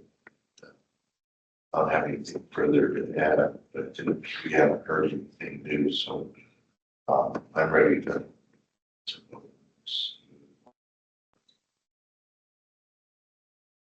I think we should probably take each commission's vote separately, if that's okay. Sure, I will, why don't I say, can I have a motion and then a second, and then I'll read the roll call list. How does that sound? Okay, so can I have a motion? Could we make sure that Lori is primed and ready and you can hear everything, Lori? Yes, I can. Thank you. So could I have, we might need help on the language here, but a motion to approve the Parks, Recreation, and Open Space 5-year capital improvement plan that we have reviewed. So moved. Second. Okay, so Commissioner Fox has made a motion and Commissioner Wong did it. I'm gonna go through roll call to hear your name. So myself, Commissioner Chair Thomas, yay. Co-Chair Bruce Fox. Aye. Commissioner Norton. Aye. Commissioner Joyce. Aye. Commissioner Wallen. Aye. Commissioner White. Aye. Commissioner Cluin. Yes. If you can hear me. We can hear you. Okay. And then on to Parks and Rec, Chair Parsons. Aye. Co-Chair Kerr. Aye. Commissioner Frazier. Not present. Commissioner Diab. Not present. Commissioner Landerson. Commissioner Christensen. Aye. Commissioner Stackhouse. Not present. So all in favor? Any opposed? Okay. Thank you, everybody. Thank you. I know that was a lot to discuss, but thank you. I think everyone did a great job. Absolutely. As someone who's seen the 5 years, it's cool to see To this. see all of it, yeah. Yeah, it happened and now we're here at the end. So I just want to say, from my point of view, it was great. Thank you. So we'll move on to, business item B, which is the pros master plan update. So the staff is going to update us both commissions on the upcoming pros master plan process. Yeah, so we thought both commissions would be interested in hearing. We are on schedule to go to council on March 3rd for an approval of a contract. I can tell you now that the proposed vendor is Kimley Horn. You can see that, I can tell you that because that's in the draft agenda that was posted last Thursday for the city council meeting of March 3rd. Feel free to go check that out if you'd like to read contracts. And you'd be able to see the scope of work that we put out in the RFP at that time. So we are on schedule for that. We've had one meeting with the vendor and just to confirm that what they proposed is real and that their vision matches ours, and it does. We're very excited to work with this vendor. And so after March 3rd, we will be ready to run. So we'll have a couple of weeks of contracts routing for signatures and things like that, and then a notice to proceed. And then we will have a kickoff meeting with the contractor with staff, and they will present to us their community engagement plan, and then we will get ready to go. They understand that we have 2 commissions, both will need to be updated. Most of those updates will probably come from staff. We're happy to keep this on both commissions' standing agendas if that's what you would like. I've heard that already from Open Space, but Parks and Rec, we can do the same. And then at key points in time where they want your engagement specifically, probably in the beginning and probably in the middle, they included in their budget presentations to both of you, or we could even do a joint meeting like we've done here. Out of respect for our budget, that might be the place to go. It's a pretty tight budget. We had 200,000 budgeted and their contract is for 199,000 and change. What we had. I mean, it's public record. I kind of took it as a good sign if the vendor actually figured out how much we have budgeted.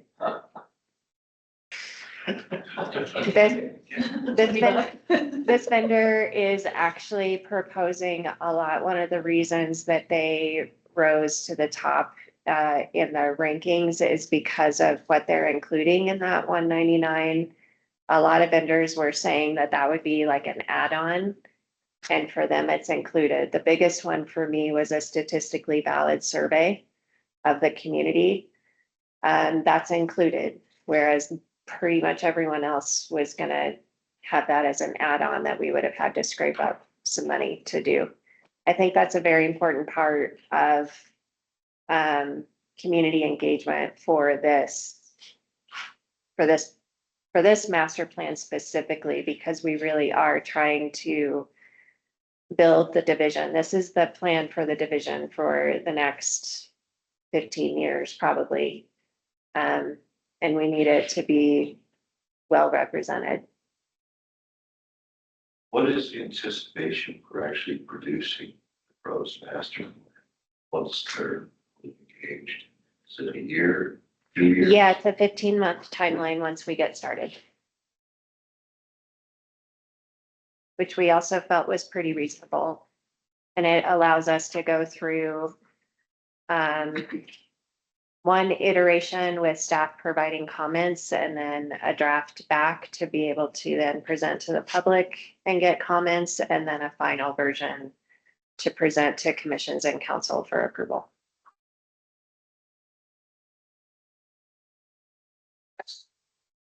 You talked about budgets, that I assume, how did that get paid for? Is that out of the operating budget for these two divisions, like. This is a general funded project that we actually asked for a few years ago. We've been carrying forward these funds, so it's general funded. It's one-time dollars, but we've been able to carry it forward for, I think, 3 years now until we felt like we as a division are ready to really kick this off.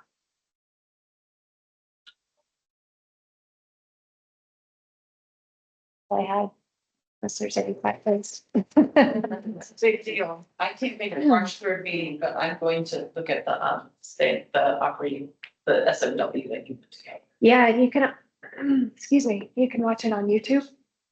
Oh, watch it on, Afterwards. I'll be driving, afterwards, yes. Afterwards, you can watch it on YouTube. I do have, You'll be doing a presentation. I've got a short presentation. I promised the city manager this morning I'd make it pretty quick because they've got a big agenda that day. Thank you so much. Of course. For all your hard work and for deciding that now is the time you could, and staff could handle doing this. This is a big year for pros. We're just doing all the things all at once, and it's gonna be amazing. And so I think we can move on to C. I might just say one more thing Yeah, on this sure, item, if of that's course. okay. So at our last meeting, the open space commissioners wanted to prepare themselves to provide input to like the contractor. And so I did send out a follow-up email with a few plan examples of different cities. And I know Chair Thomas sent a summary of her points that she thought that we might look at these plans from. And so in March, we're going to have a agenda item for the Open Spaces Commission to provide some of that input. So if you haven't looked at that email yet, take a look at it. If you have any questions for Chair Thomas, let her know. Okay, and I will tell you what I told Robert that I was gonna do is, I know there's a resource cost to this, but use AI to look, I started reading the Boulder plan. And then I was like, oh, we need to do Bend as well, which is not one of the ones on the list. But it's really difficult because these documents are really interesting. These are what cities came up with and how they're gonna have open space and trails and access. And how they're gonna fund it and how they have it reflect their community and how just a lot of different problems that they were solving. And you could get lost. I got lost. I went down a rabbit hole. So I'm going to use a GTP or AI or whatever I can, whatever I feel comfortable with, and try to put some of these plans through there, really focusing on the questions that I sort of put into that email about looking at, funding sources and opportunities and how did these other cities solve those problems. And we don't need information on how to build trails, but like what their plan. What did I write in the email? I can't remember what I said, but what they're I can't recall, but I can send it out again. looking at third-party purchasers, branding. I've got things in there about incorporating policies and city development services into helping us having the city embrace this concept of open space access or to open spaces or access to open spaces. So maybe just really trying to take just a couple of items and find them using AI within multiple documents, because I really do want to be prepared for March. I won't be here at the March meeting, but I'll get all whatever I've discovered to Robert. I think you're the co-chair. Okay, that's how excited I am. Okay, now, any questions? Can you share some of that with me? Do you have the type of use of it? Sure, did you get the email? I don't think I did. Robert, Did it Robert. come from you? No, it came from Robert. Oh, okay. Because I can't talk to you, we shouldn't, as a commission, yeah, we would want to go through Robert specifically. So if you want to take a look at there was probably about a dozen cities listed with trail plans. Maybe look through there. Bend is not on the list. I'll take Bend. But Fort Collins, Boulder, Durango, we've got some more in Colorado, maybe something in New Mexico, maybe Santa Fe is on there. But we need a way to synthesize those, and I'm telling you, they're big documents, and it's a lot for. I looked at Durango's, there wasn't much there. Durango's, Okay, you've done Durango. Durango's not. No, I did it Okay, on my own. don't do Durango. We're gonna get input from Commissioner Fox on that one. And I would just add, like, it's the consultant's job to do a lot of the research and and bring their expertise to the table. Like, they've done a ton of these plans. I think the list that they provided in their proposal, which I checked, I cannot provide to you, has like 100 that they have worked on in different scopes and varieties. So they're bringing a ton of experience. I think what is helpful from the commissions, both of your commissions standpoint, is if you see something in another plan that you like or you think is interesting and you want to make sure that they research it or talk about it or try to incorporate it, that's what would be very helpful. So read the email again, because I put 2 main points in there that I think kind of addressed what Rebecca is saying. And I think if that's what I'm interested in, I think they will bring a lot to the table. But we need solutions to very specific problems. Okay, and so C, we ready to move on to C? Is a discussion of operational foots. Oh, yeah, Commissioner White, Foots discussion on operational maintenance, development, and discussion items. This one will probably be a tag team between Robert and myself, and we also have Gino Leone right here, who's our parks manager. It's a topic that's come up frequently with the Parks and Recreation Commission. I'm sure it has with Open Spaces Commission too, because there's certainly a difference between actual operational maintenance of trails that exist today and the development of future trails, which, and to Commissioner White's concern, that's one of our large concerns, because it's amazing that we have this amazing asset today of technically 59.5 miles of an urban trail between a hard surface like asphalt or concrete or aggregate, but there's more mileage coming, and that's primarily going to be done through development. And the pros team isn't necessarily involved with the development of it, but a lot of times we attempt to get our input on the development because we're 100% responsible for the operational maintenance. Yes. I'm sorry, when you say development, is that like a department, or is that like how things are built, or is that what is I'll development? give a great example. So say the Canyon del Rio housing development here just south of Butler along 4th Street. There's a large concrete foot spine that goes through that entire large development. I can't recall how many single family or multifamily residences are included with that. And then there may be some offshoots or connection points off that trail. There's another one that was recently developed as a part of from the city's engineering team with the realignment of University and creating the Beulah roundabout. If anyone's gone by there by Burger King, and then that can take you down Beulah toward the highway. And that's where there wasn't necessarily foots created, but a bikeway. Okay, awesome. But what's a bikeway, and what's the operational maintenance then associated with that? When it's something like that, that's within technically the right of way versus say like one of our aggregate trails that winds through McMillan Mesa natural area up to Buffalo Park.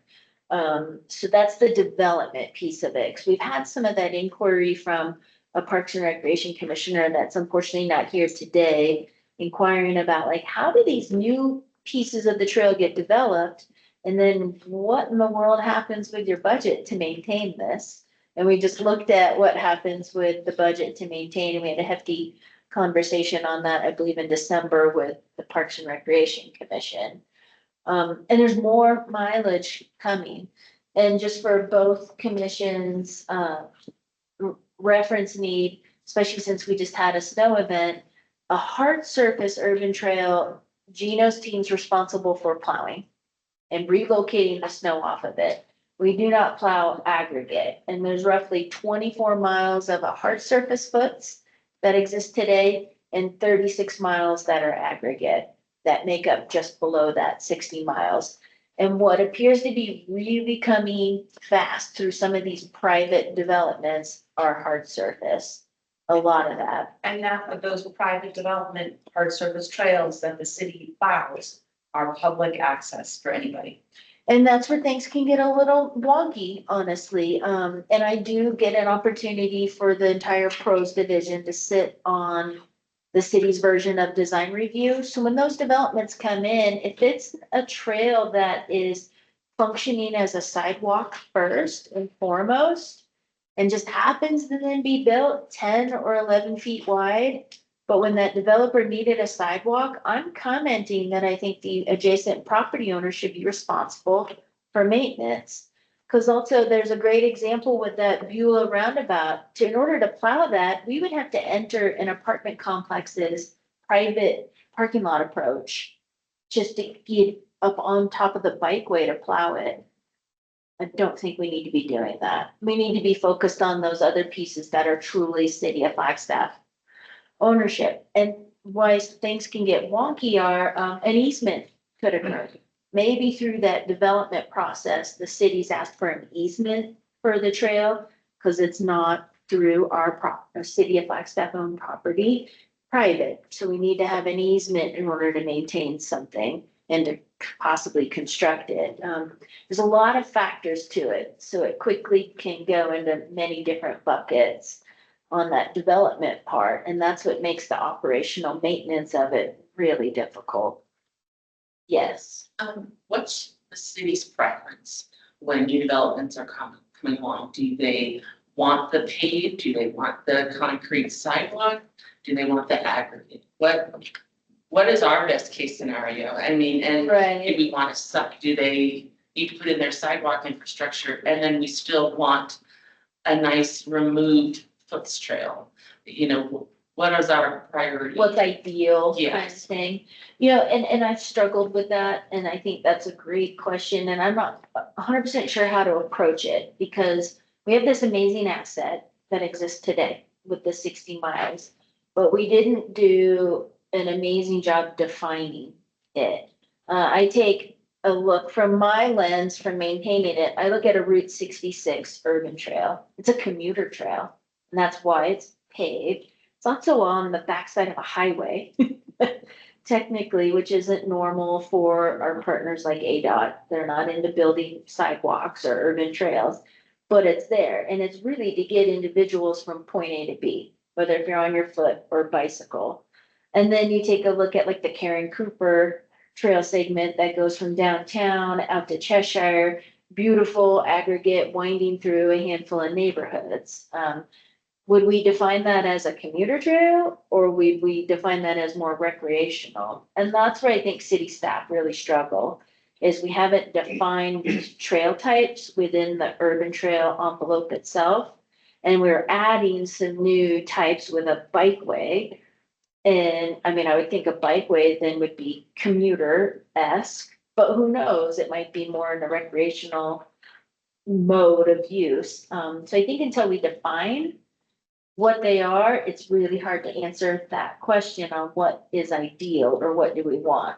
What we know is when these private developments are required to have a sidewalk, they're required to have that. And then it's an additional change when we are, as the city, are saying, now build it this wide and make it a foots. And then it's not going to then revert back to an aggregate in material when it's really a sidewalk. And that's where I can come from that lens on when it's sitting on design review with that push where I'm like, if this is a sidewalk first, it's a sidewalk first and it's their responsibility for maintenance. It wasn't an urban trail first kind of thing. I think I don't know what's ideal, honestly, Commissioner Norton, I don't. Because I mean, I see how there's often a double dipping, and then like on these big master plan communities, we lose that trail feel through communities and that interconnectivity Right. that a foots could provide. but yet maybe that the sidewalk is the more efficient way to get from point A to point B. So, yeah, there's a lot of, and then I look at the Foots Trail on JW Powell that is asphalt. Mhm. And, that seems to wear faster than a cement sidewalk if there was so. Yeah, I see the dilemmas. I just, I think there's so much building going on. It would be really ideal to be able to have things in place where we could set those expectations of, if you're gonna build, you're required to build Foots, and this is what our city requires. Right. Yeah, you should be able to work that into your development agreement. You should be able to, yes, and currently the engineering standards would show paved, and with a preference to meet that a certain, mag standard for concrete or aggregate. But I think that's where it gets strange again, is it a commuter segment or is it a recreational segment? Or is it connecting neighborhoods that we're all a part of and want and in favor of? Is making those connection points, and we need, and both commissions are on board with that. Just, Very difficult conversation. but as far as recreation versus here, does there need to be a difference between the two? Because I know for a fact, I think a lot of people view it as both. They Whether do, they access the bus to get to work, or they access the bus to access open space. maybe not, I don't know. Just knowing that there is a difference in maintenance needs, so if it's paved, it needs to have snow cleared and then cinders brushed off. And there might be a different, let there be light. 6 o'clock. And then there might be a different, weed abatement treatment versus aggregate, and there's certainly different maintenance when it's aggregate.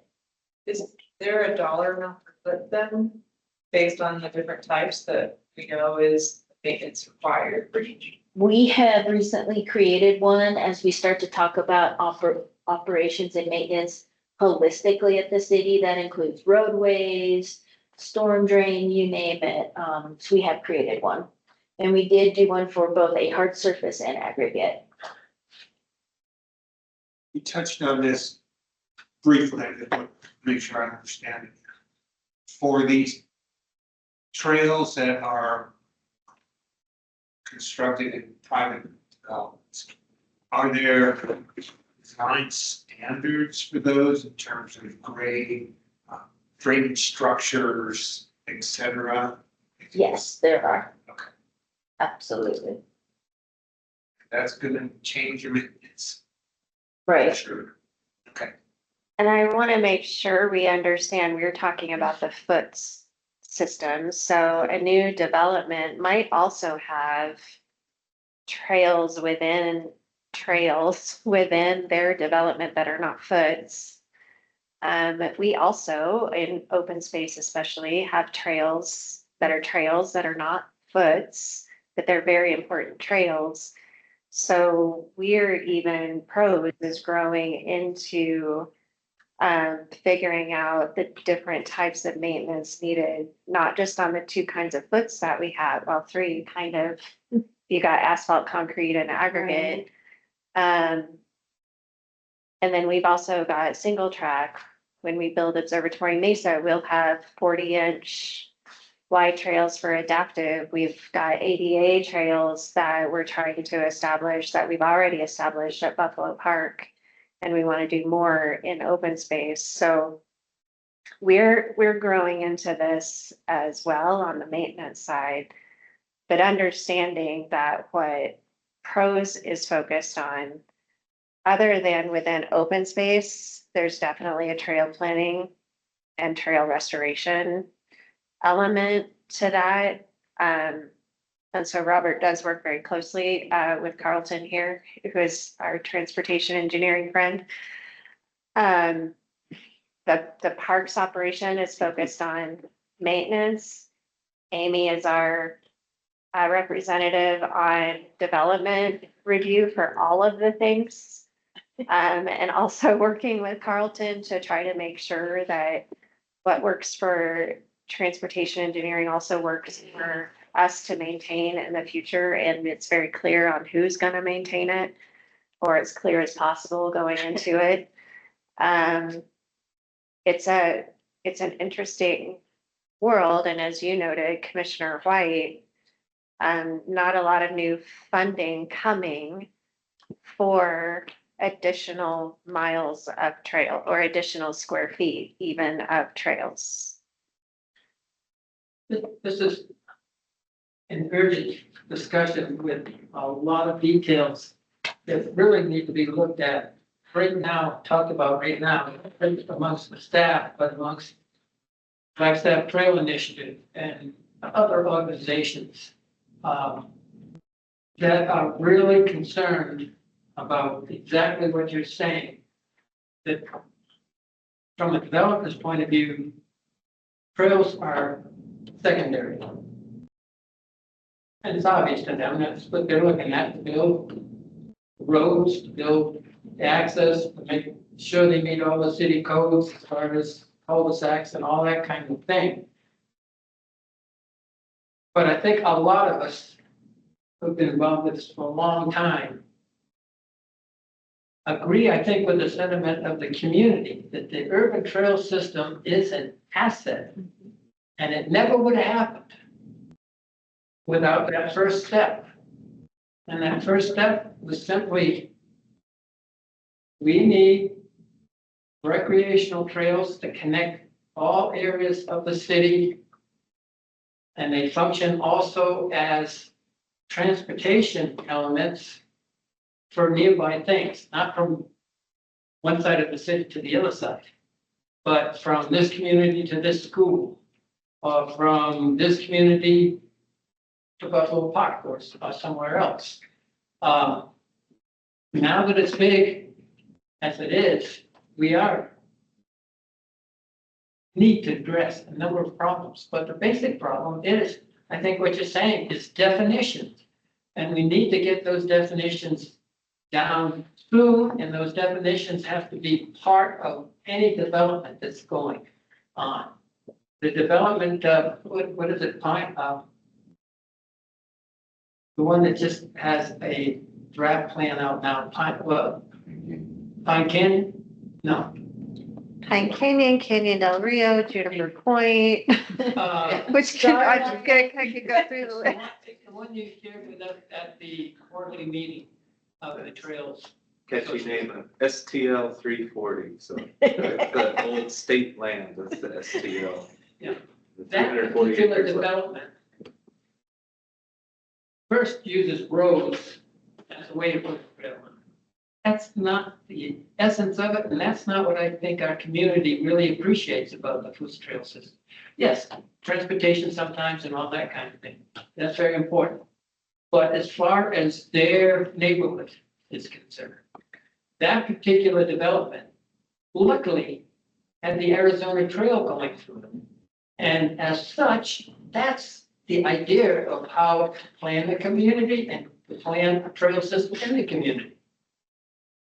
That needs to be replicated for all developments. Just to paint the picture, you've got I-40 up here, and you've got the rear flag here, and you've got this square property. And the rear flag of the Arizona Trail comes from the Forest Service and it needs to get up to the road that goes by the water treatment plant. And so that plan had that trail weaving in and out around the houses, all through green spaces, all the way up to that point. That's the idea of the Foots Trail in the original concept. And I can understand as we grow, there will be other ways of defining the Foots Trail system, but that needs to be, I totally agree with what you're saying. And I totally agree with the urgency of all of this. And why can't we get a group together to meet on a regular basis to try to work this out, both community members and staff members, transportation.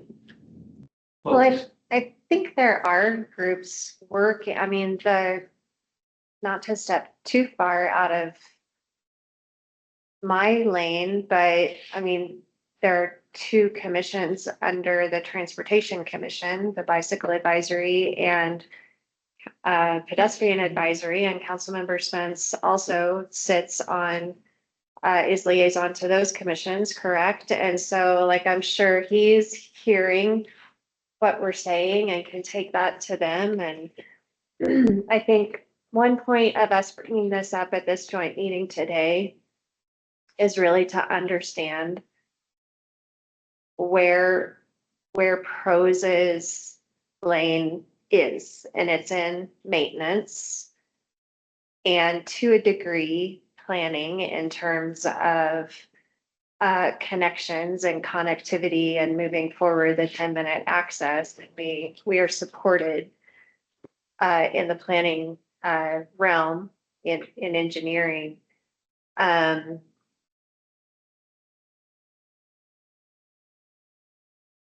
Maybe not an and or a but.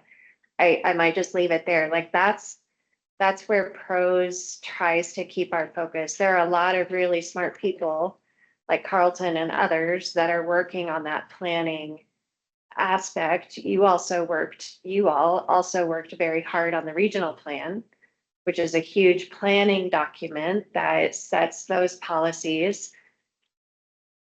And I mean, that's the plan that's getting ready to go to the voters. I know it didn't live up to all of your hopes. So I hate to bring up a sticking point, but there are also those in the community that feel differently about trails through private property, and foots through private property. And we have a housing crisis, we have a climate crisis, like it's trying to get all of those things put together. And I am trying to focus Prose on what our responsibilities are. I'd like to, in thinking of the urgency of this, and I agree that it needs to be coordinated, focused effort, but to what extent will the Parks and Rec master plan be able to be a venue to address this kind of trail planning? I think we can do some, especially within the open space chapter. Again, focused on connectivity of open space areas and parks areas will be really where we're coming from with that. And then on the parks chapter will really be a focus on this O&M and maintenance into the future, because that has to be for this incredible asset for this community. We've got to figure out a way to put more O&M into that. We just injected a lot of money into repairing, again, with our friends in transportation, the asphalt trails. They did a huge project and now they've got it worked in for maintenance every 5 years. We still don't have a plan for that on the concrete trails. Eventually they're gonna wear out too. We certainly don't have a plan to redo aggregate trails, other than routine maintenance. So these are all things that, believe me, we know and think about, but we're also trying to focus on our areas. Commissioner Thornton and then Commissioner Joyce, and I know it's 6 o'clock, so I don't know if we can try to save this for another meeting, but yes. So it sounds like aggregate is the least expensive to maintain with that. That's correct. Okay. And I think what we're kind of saying is, to a Foots Trail community and to these commissions is, the things that weave in between communities. They're not sidewalks. Sidewalks are sidewalks. That's part of the infrastructure of a development. We want trails. We want those kinds of experiences. And the urgency that this we all brought up is all of these master plans, they already have development applications. It's like we're always behind the 8 ball and we're too late. And even, yes, this master plan is so needed, but that's 15 months to 2 years away. I mean, even by then, Starlight in Woody Mountain area, that's going to have a development application. And we're gonna lose all this opportunity. And if we don't even define what we want in a foots trail within a master plan community, when they start bringing in pieces, because they don't necessarily come in with the whole big master plan, they come in with their pieces, then we lose those opportunities as well.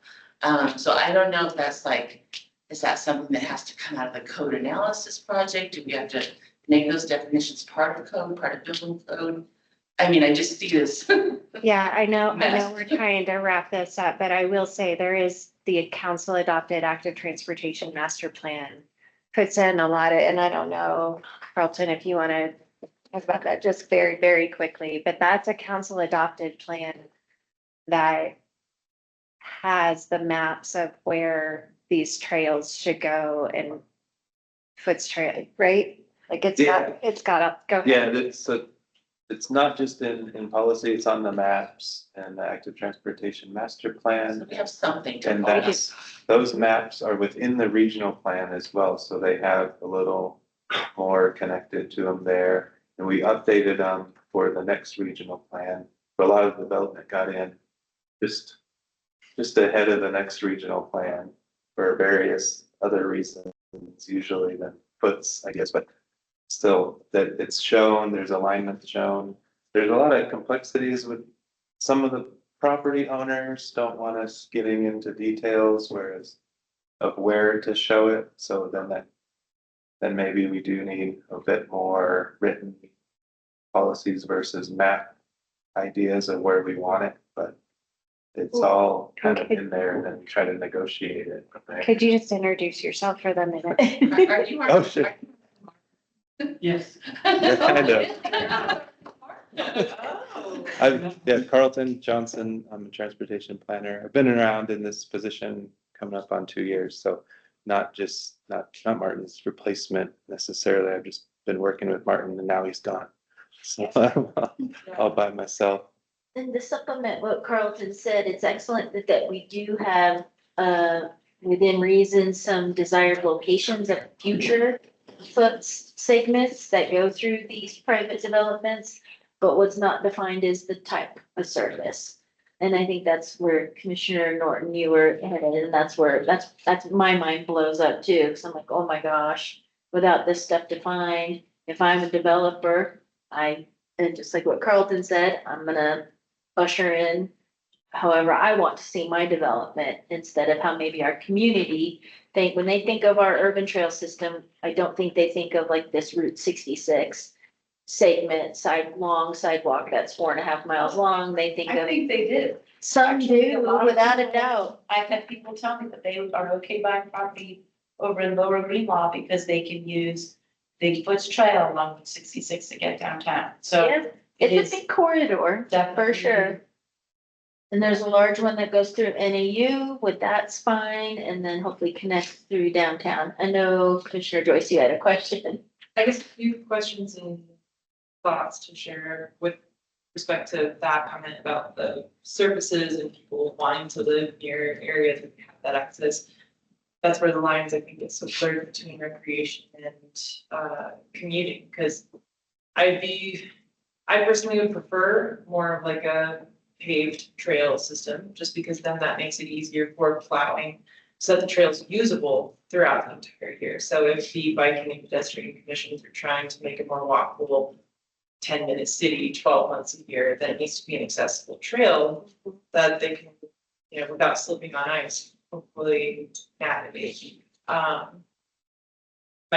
thought or question, thought, comment, maybe it's just not knowing enough about the way endowments work and the way like the city maybe has one in place.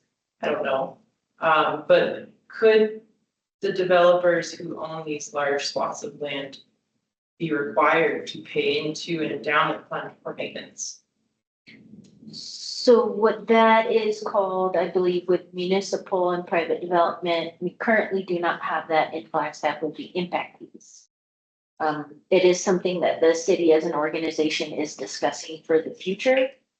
Where I'd say all 17 municipalities in that encompass the valley do participate and receive a parks and recreation impact fee for every single development. Because I that think helps that pay for maintenance. as In a a way. developer, Yeah. if you sold them on the idea that, you know, these resources are available, that also increases the property value of what you're trying to sell. Like, I think that's a very worthwhile conversation.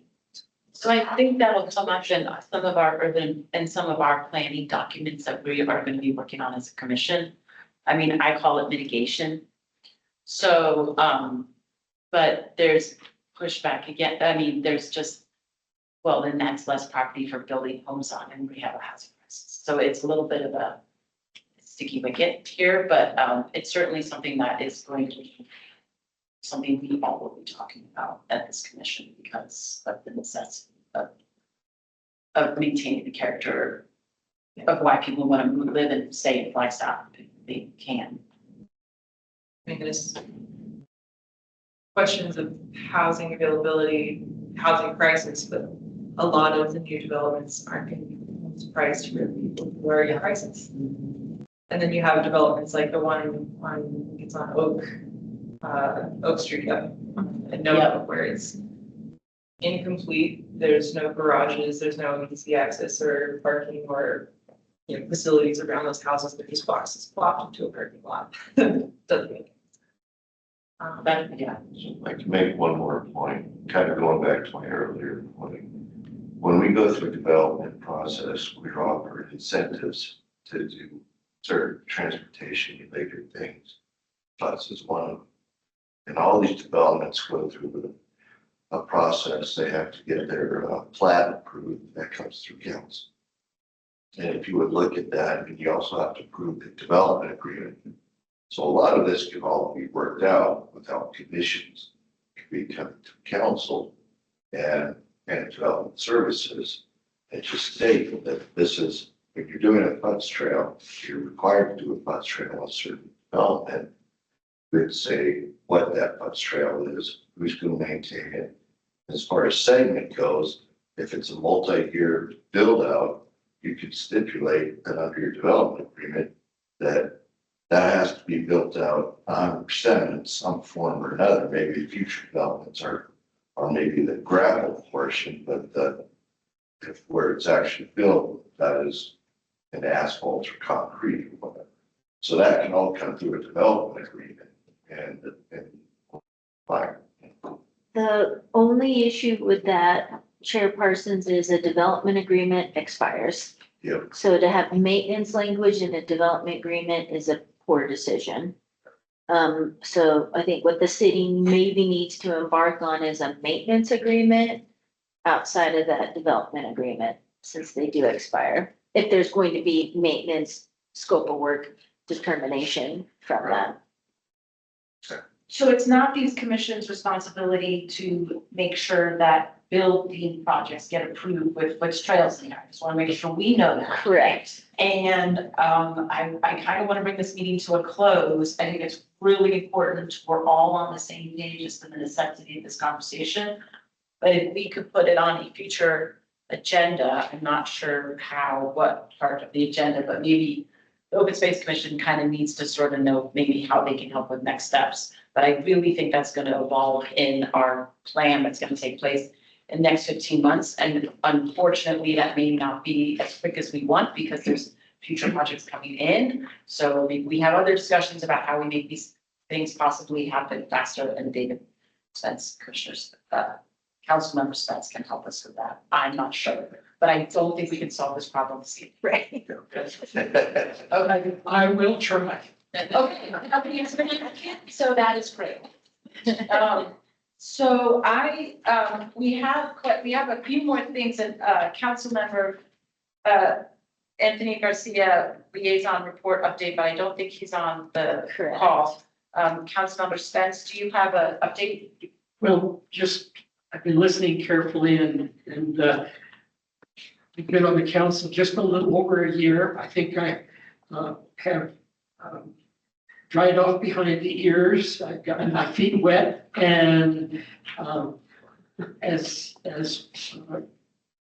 Rebecca was saying, I am on the pedestrian. I'm council liaison to the pedestrian advisory committee and the Bicycle Advisory Committee, who, both of which report to the Transportation Commission, as well as attending a lot of these two commission meetings. So I feel like I'm in a place where I've heard problem.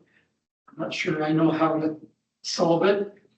I know we lost real asset when Martin Ains decided to retire. It's his privilege, but we had him as a great asset over 20 years. And what we have is really a testament to his abiding commitment to pedestrian and bicycling trails. And we have a good outline, as Carlton was saying. The outline is there, it's just making the connections, and then as additional developments come in. So I would just like to say that I hope I can continue to attend both of these commission meetings, as well as the pedestrian and bicycle committee meetings, transportation commission, and maybe I can be a way to bring some of this into focus. So I'm willing to try. Thanks. Can I just ask you a question? So do these development plans come across the city council desk and then you guys say yay or nay? And are you in a position, or is it just too late to be like, oh, and where's the Foots Trail? Certainly, we can raise those questions when it comes before the council. A more productive way would be to be involved earlier in the process.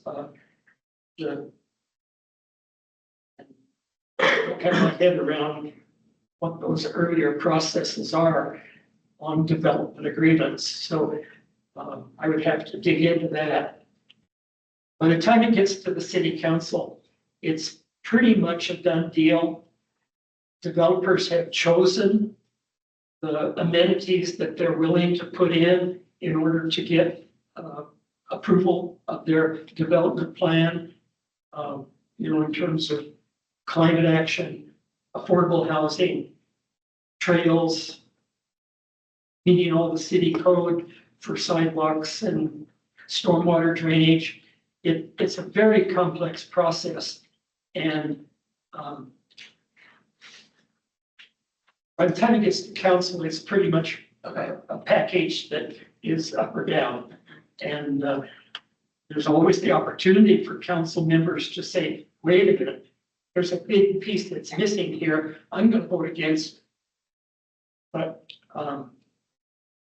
if I said that on the basis of it not defining a good connection with our foot system, I suspect I'd be the only one saying no. And if 4 council members say yes, it's going to go forward. Okay. So it's too late. I think the development, the process that Amy's been involved in is certainly very important.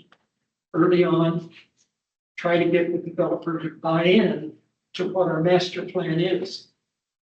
But if we don't even have a definition of what trails we're asking for, we're behind the 8 ball, I should say, behind the 8 ball already. Okay, so let us know how we can help you. I'm making notes, but let us know how we can help you. Trail definitions is one. I'm not sure what we can do about that, but I'll ask Robert. We're thinking about it too a lot. So, and we're working within the city staff structure as well. Okay, so you let us know what you need help with. We love being involved in things. Thank you. Thank you very much. Thank you for your advocacy too. Do we want to do monthly highlights?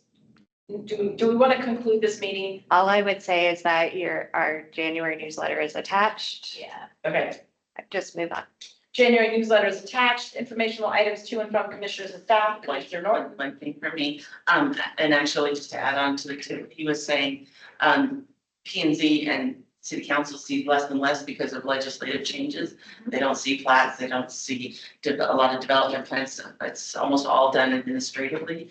So I think getting Amy and her team and And the Carl staff, the development staff, a definition is where the urgency is before, we weed through all of this. I think that would be the quickest way to address that.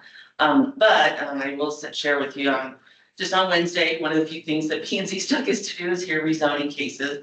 And we are hearing the rezoning cases and the revised site plan for Milltown. So that is on our agenda. However, I kept looking for all the attached documents. There's not the blue highlighted thing that normally indicates that there are supporting documents. I'm hoping that they're fixing that. If you hover over our agenda, you can see, it'll take you to a link with all the supporting documents. If you're interested in this large development, this is the last piece of the three-way partnership that develops the old ADOT land across from the new intersection at University and Milton. But anyway, if you hover over 5A on ours, it'll bring up all those documents if you're interested, so. And because it went to rezoning, that means there can be changes. Yes. But that's usually what happens when things go to rezoning. They have a long history of things on that are in place. But there are pieces that are going through the process, the public process again, rezoning to council, etc. So. Okay, I have two questions. Oh, yeah, great. One, so appreciated the signed card that you guys sent me. I had it right over my bed. It was really nice. I really appreciated it.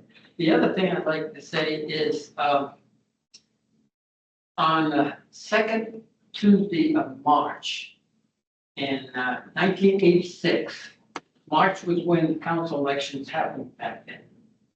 The voters' initiative to save Buffalo Park passed by over 60% of the votes. That's 40 years ago. Oh, is it March 2nd is 40 years? Well, the second Tuesday in March, whatever that date is, I can't remember. I mean, what is the second Tuesday? Yeah, Is it what? March 10th. Yeah. March 10th would be the 40th year anniversary of that. And I'm in the process of writing up my remembrance of the whole thing. oh, thank you. And also got two, part one, part two letters to High Country Run. The synopsis of it. Excellent. So, yeah, 40 years ago, it's amazing. Mention that at city council. Potential future agenda items, trail definitions. Please, Robert. Can I adjourn? We ready? Can I ask for a motion to adjourn? Second. Commissioner Lamberson, I think you approved Commissioner Joyce's motion. Okay. I'm gonna see the voting returned. Thank you. Thank you. Thank you so much for your presentations and time. Yeah. Thank you. Are you done with us? No, it's later. Yeah. Oh, August. Oh my goodness. I think that counts.